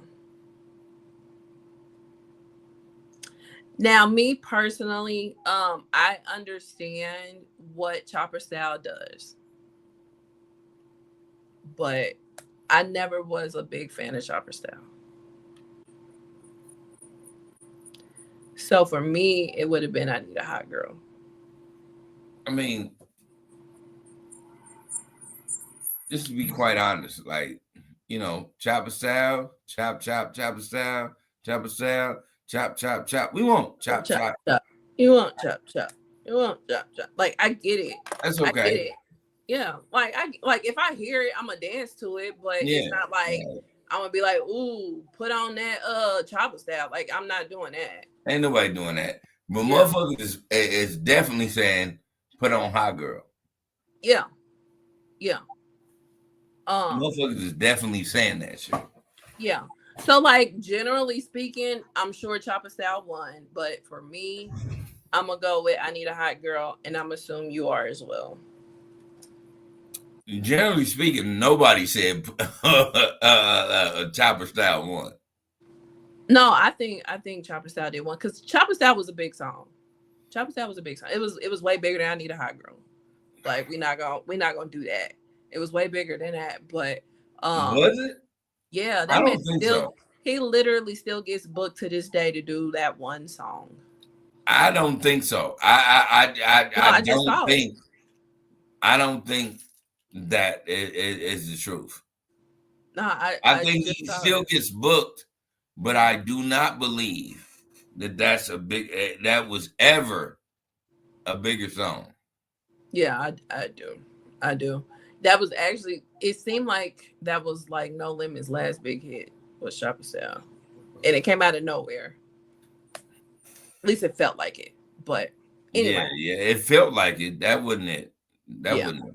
Yeah. So the last round 12. A Millie versus Down for My Niggas. Yeah, that's as much as I love a Millie. I think we all love a Millie, but we all was like, why the fuck are they playing it? Yeah. Down for one is don't play a song with a nigga that's in that. I think it would have won if he was actually there. Not up against Down for My Niggas. Down for My Niggas. There's no way that would have won. I mean, so there's nothing. Cash Money, Squad Up, Young Money, Rich Gang, none of that. They don't have anything that can go up against Down for My Niggas. And you know why? Why? Because they're not down for their niggas. That's why. Yeah, exactly. I'm just about to say the reason why is because it's turmoil. Right. Like no, it's like that was it was I when I seen that Verzuz and I was watching, I was like, that's why they rushed Snoop off the stage like that.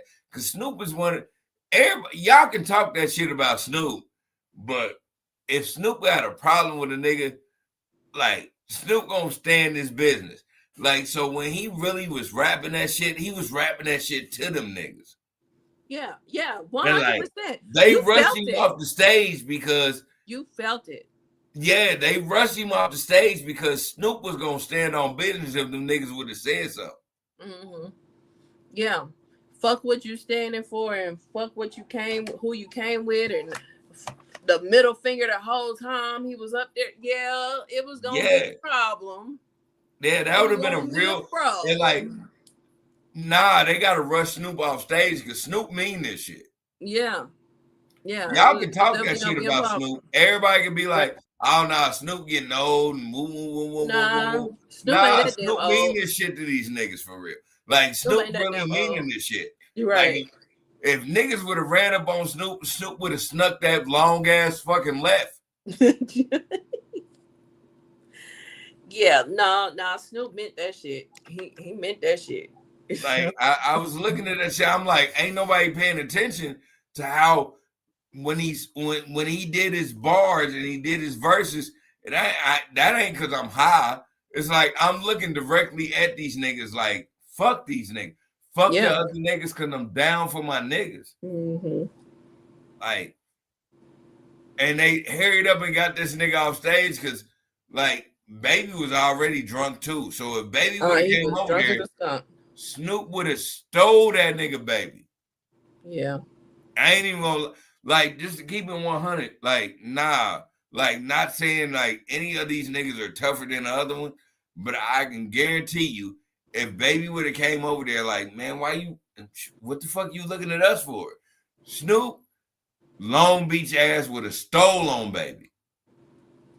Yeah, I agree.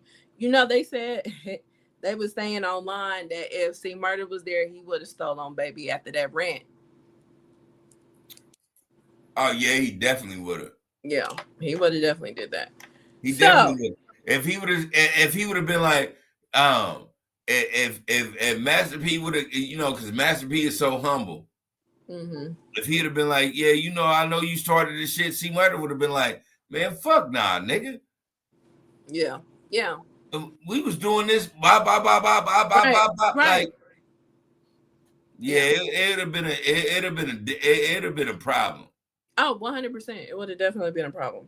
So, you want to hear what the total is? Yeah. Okay. So, for me, I got 9 no limit, 3 cash money. For you, you have 5 no limit, 7 cash money.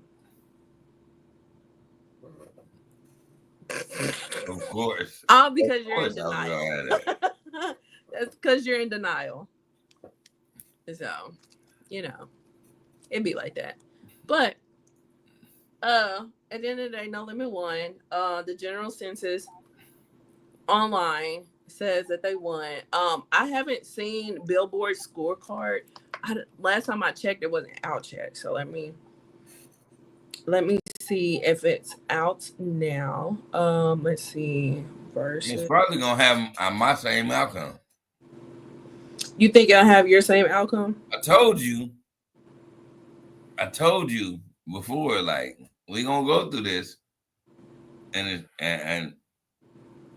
I'm just gonna go over hit after hit. Mm-hmm. Yeah.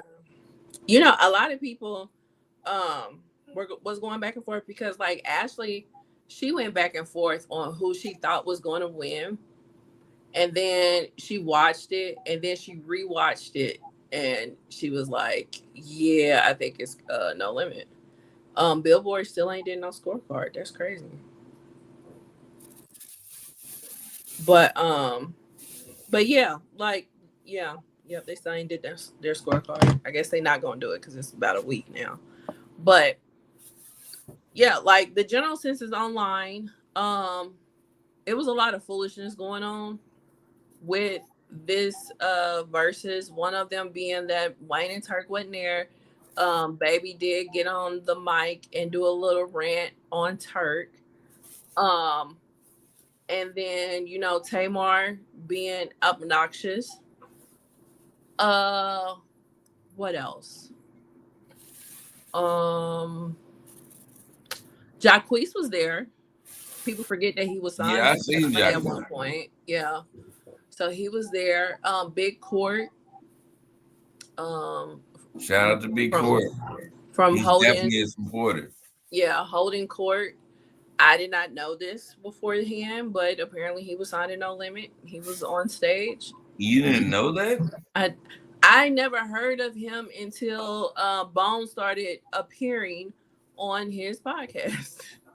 Okay, so I never heard of this man, but he's from Kansas City. He was a so rapper. for Yeah. I was about to say for people that don't know who Big Court is Court Dog,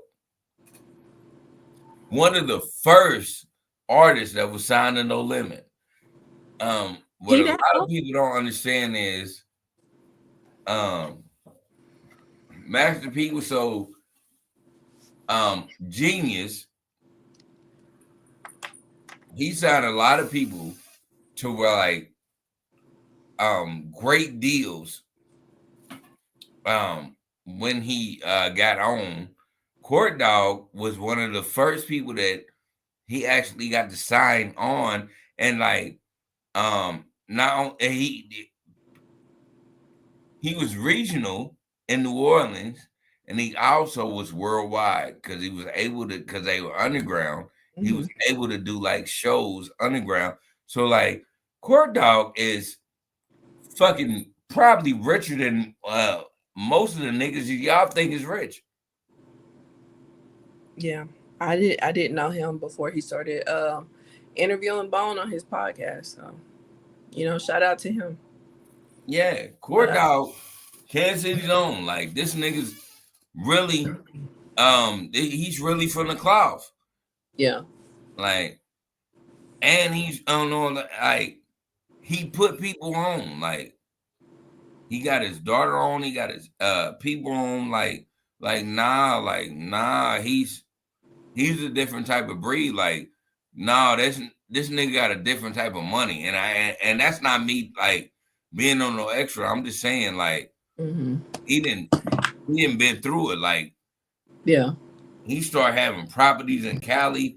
He started having properties in different places. Like on top of being an artist. Like, nah, man. Like this, that's not the. If you want to be on some hating on Court Dog, man, you better have your shit together. Cause boy, this nigga got some paper. yeah. And I hate to say it like that, but like this nigga got some paper. He got some real paper. Like play with him if you want to. As a Kansas City motherfucker, like trying to hate on him, bro, you ain't gonna prosper off that. Like that nigga got some money for real. Right. Well, shout out to him. He was there as well. There was an issue with Mercedes because she was in attendance. And she did not perform, so she was upset about that. She went and did a rant online. Then Matt came out and clarified some things that she was actually not contracted to perform, and that's the reason why she didn't. It would have been nice for both of them to have performed that song, but it is what it is. I do understand her sentiments about it, but unfortunately, I mean, if somebody is up there singing your song and you're there and it's a big ass platform, we ain't seen Mercedes since the 90s. Yeah, I still don't give a fuck about it. I'm sorry because I don't mean to cut you off. Finish what you're saying. No, I was just basically saying that I get why she would feel a certain way, because I would want, if my song was getting sung on a big ass platform like that, I would like to have sung it. I get that. Yeah, like I'm here. Why not utilize me? But don't nobody keep no. I mean, in the grand scheme of things, don't nobody care. I get it, but yeah, from her standpoint, I get it.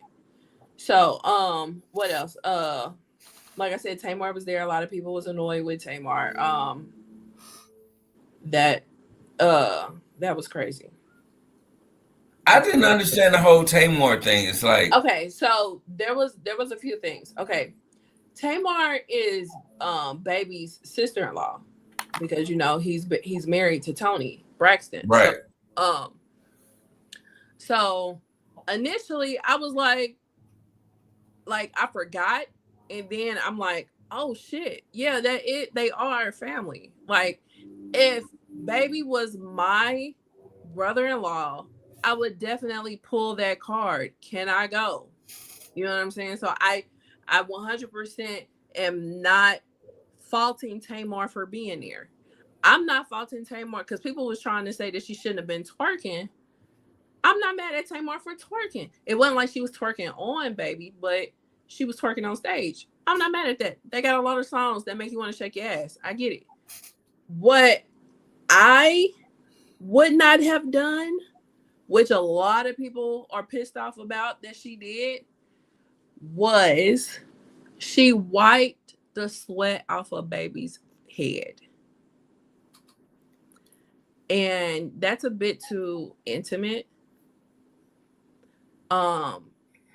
Sure, he's drenched in sweat. Yes, absolutely. You have a towel. Hand him the towel. You ain't got to wipe it off. So are we just not gonna okay. I ain't even gonna ask you that. Nope. No, ask. And so we just not gonna address the elephant in the room of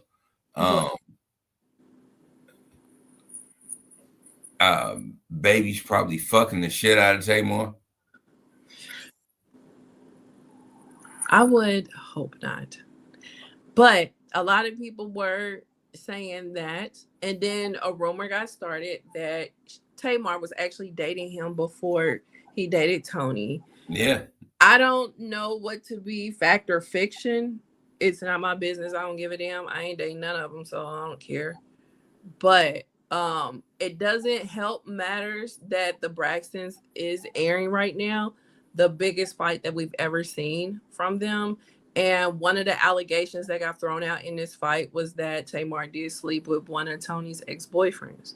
So I honestly don't think that that's true. I don't take Tamar as sleeping with anything behind her sisters. You take her for a lot of things, but I don't take her for that. But I think she was doing, I don't take it for that. I don't take it for all her sisters. But I will say this. When the last time you wiped sweat off of your sister's boyfriend's brow? I don't touch my sister's anything. Thank you. And then let's and I'll just even play on this fancy on this. Mm-hmm. Outside of that, baby got into it with a nigga that was tripping. D1 is a phenomenal New Orleans artist. He didn't get into it with D1. He got into it with somebody else right before he talked to D1. Listen to what I'm saying. Okay. Baby got into it with an individual, and D1 was trying to settle him while Tamar was in the background doing a lot, doing too much, way too much. So way too much. So when I say this and I put these things together, I'm just like, it's not too far-fetched. But in the same breath, we all know that Tamar is extra as fuck. So yeah, she would have been there doing extra, and because she's an attention seeker, like, we get all that. Even with the shit outside that she was doing, being very disrespectful to D1, and they ignored her like she wasn't there, which, you know what, shout out to them for doing that. But wiping the sweat is just a bit too far. Everything else is like, okay, that's classic Tamar. If you gonna have that bitch around, she gonna be extra. It is what it is. It is what it is. Yeah, just don't have that bitch around. Like, that's the only way that can be rectified. Don't have that bitch around. But wiping sweat from a wiping sweat from his forehead is a whole different thing. That's a whole different piece. Because there's another clip of her forcing water down his throat, basically. I wasn't even mad at that because that motherfucker was drunk as a skunk. You know what I'm saying? And she was trying to get the bottle out of his hand and he wouldn't let it go. So she was like, all right, well, fine. you still need some water, nigga. Like, here, pour this. Where is my wife? And then that's another thing, because there's another video that has went viral because they called Tony after the Verzuz on FaceTime and she was at home. So I'm like, why was she at home? Because y'all trying to make it seem like, oh, well, she couldn't be there. Well, why could she be there? Because she don't care. She is allowing her sister to fuck this nigga. And she get all the benefits from being with and him. She's getting the benefits from it. Right. Like that, I just don't, man. Okay, I'm gonna say some things that is gonna be wrong, but I'm just like, man, like, no, baby is allowed to fuck the dog shit out of Tamar, while making sure that Tony Braxton is living the secure life that she's wanted to establish for herself. Like, I mean, I don't agree like, with ain't that. Ain't no way in the world, like, no, because I think about it right now, like, even putting it in perspective, like, I'm not a rich man. Like, no, I'm not saying that. Like, that's what, you know what I'm saying, everybody strives for. I'm not a rich man, but I can guarantee you, and I can honest to God say, anytime any of Jasmine's cousins try to do anything weird, I was like, hey, man, what are you talking about? Hey, talk to her. Yeah. Before you get, they don't touch me. Yeah. Talk to her. Right. Talk to her first. Nah, I just want to wipe you that. Not talk to her. No, absolutely not. Absolutely not. Like, that's not cool. That's not what's up. It's not hot. It's not giving. It's not none of the above. Like, it's not okay.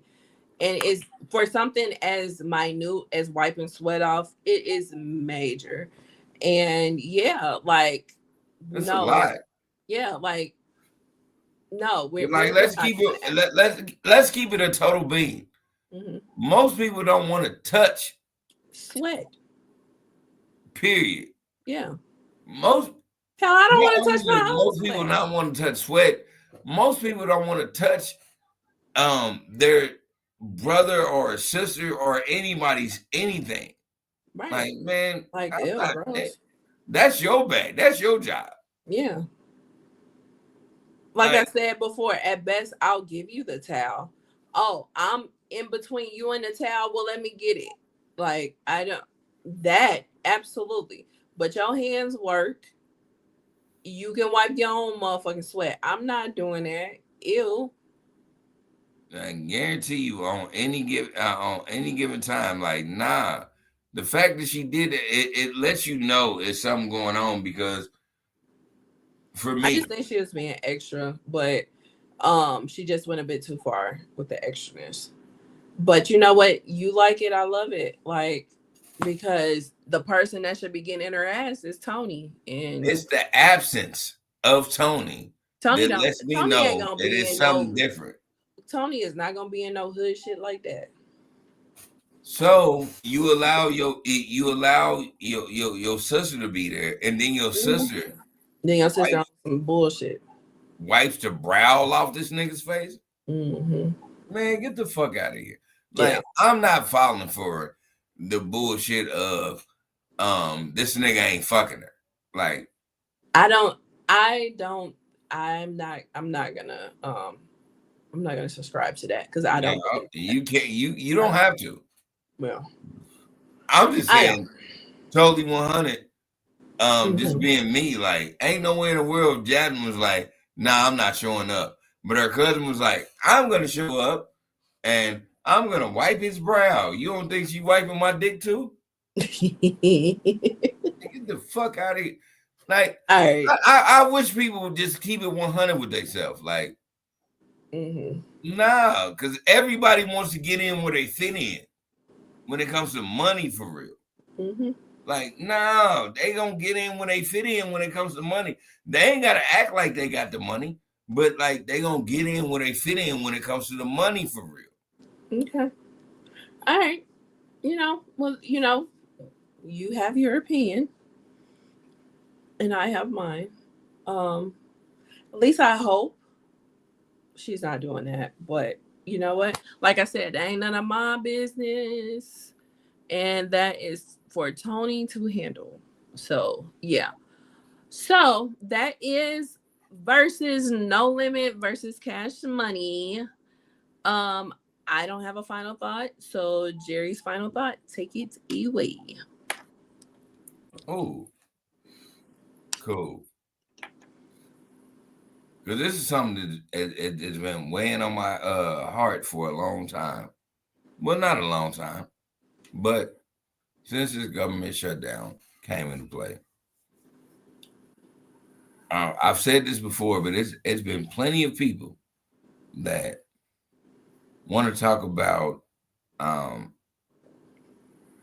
much they're so glad that SNAP, EBT, and all this is getting taken away from these mothers who are trying to like get rid of their baby daddies and like live off the government.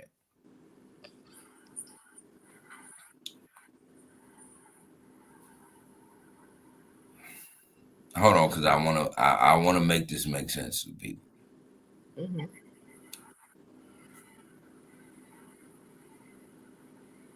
What y'all doing is putting a false narrative up.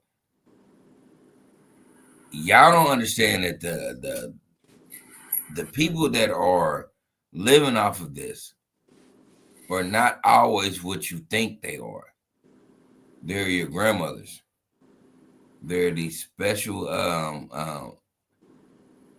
they're these special individuals that don't have nobody and they're living off this on top of Social Security. And then they are individuals that are actually in the system. Like a lot of y'all don't understand is individuals in the system that the system put them on not child support, but like food stamps. And that just got taken away from them. And so they got to figure it out. Like I get the genre and the narrative of now all these independent women that are trying to do this and that and bop or living off, they can't live off that no more. That's a minute phase of individuals that y'all talking about. That ain't the majority. That's not the people that we really should be thinking about. But I'll let y'all down that hill. I'll let y'all down. Oh yeah, I'm glad that they stopping this because now these women got to go back to their baby daddies or they got to do this. I'll let y'all live off that. But at the same time that y'all are doing that, I want y'all to realize that it is individuals in this world, probably your grandma, that along with Social Security, she's been getting EBT and SNAP and all that to make sure that she don't even bother you no more. Mm-hmm. And then that's shut down now. So like, think about that in a nutshell. You think you love your grandma? Do you really love your grandma? Like, do you? Or let's put it in a different perspective. You got an individual in your family that is special needs that y'all didn't want to take care of, so y'all put them in a group home. So they put them on all of these government assistance programs, EBT, all this, and then tomorrow it's gonna be taken away from them. Like literally, tomorrow they don't have it no more. Y'all really want to keep doing? y'all wanna bring Tyrone that slaps the shit out of people that he don't know? You gonna put him in your house? And you're gonna take the cost of his living? You gonna take that in? I don't think half of you niggas gonna do it. Yeah. Like, I don't know. I get frustrated with this because I just want people to understand, like, it's the spoils of war, it's the casualties of war, and it's the collateral damage. Yeah. We're now in a point where we're seeing the spoils of war. Like, everybody like, hell yeah, these bitches shouldn't be getting shit. Why. That's, that's the spoils of war. Like, y'all having this gay old time. That's And wild. You said what? I said it's wild. Yeah. And then you have the casualties of war. The casualties of war is your children. Y'all act like y'all don't want your kids to eat. And then y'all going through the collateral damage. The collateral damage is a person that literally can't take care of themselves, that's been living off of this, that is not getting anything at all. Because after tomorrow, this shit is shut down. So I want y'all to really, everybody who's listening to me, I want y'all to really like think about that real shit that's about to happen. Like, because this is bigger than rap. Like, this is bigger than y'all can imagine, because y'all think, oh, we've been doing this and we've been doing that, and because we didn't even have to worry about it. Now you got to worry about it, my nigga. Y'all so worried about these bitches getting $72. They paying $72 to live in a house, and why and they getting this much amount of food stamps, and y'all think that broke up the black household. That wasn't the reason. But again, we going into this weird atmosphere.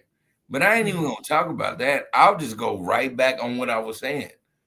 Y'all keep thinking that government subsidies was to help niggas that didn't want to do anything at all. Government subsidies was to help people that couldn't get these things themselves. I'm talking about special needs individuals, children, veterans, and your grandmother or grandfather. All of these things are getting cut off. And y'all ain't even think about this. Yeah. Y'all just look at the y'all look on the surface level. I look at what is real. And I realize this is bad for all of us. Because they want to go off this Christian belief. So guess what? You know what Christian belief is? God takes care of fools and babies. Yeah. Nothing that's going on right now is crazy. Babies no more. Yeah. Y'all don't even want to take care of the babies no more. Y'all are hell bent on saying, oh yeah, this is a standpoint to saying these bitches can't live off the government. These bitches didn't live off the government a long time ago. These bitches ain't been living off the government since the fucking 90s. They've just been having an extra advantage. You mad and you want to shut them down, and now y'all are gonna reap the benefits of what happens when you do shit like this. Because America, this is what happens when we do things like this. You have the collateral damage, you have the spoils of war, and then you end up having the victims of war. And a lot of y'all don't want to even face that. It's the victims of what you're doing it to. That individual who with special needs that lives on a fixed income, you are now making them homeless, or you are making them starve. And if you go off that Christian belief, you're supposed to take care of your fools and babies. And you cutting that shit off. But y'all want to make it seem like it's right. I don't understand it. But that's what y'all choose to do. And that's okay. Because, God has a way of letting you play it out and then letting you see what happens when you play these things out. And I'm going to let y'all, again, I'm not going to say anything about it. I'm going to let y'all do that. Yeah. And then when y'all come to me and be like, oh man, you was right. Wow. Nah, go get your cousin. Go get your people. We get all them. It's like this is affecting more things than y'all think y'all know. Like, y'all think that like EBT and SNAP and not Social Security, but food stamps and all this, it was just for single mothers. Nah, it was for your grandmother who lost your granddaddy a long time ago. Yeah. Y'all was just cool with that getting taken away from her. None of y'all want to take care of her.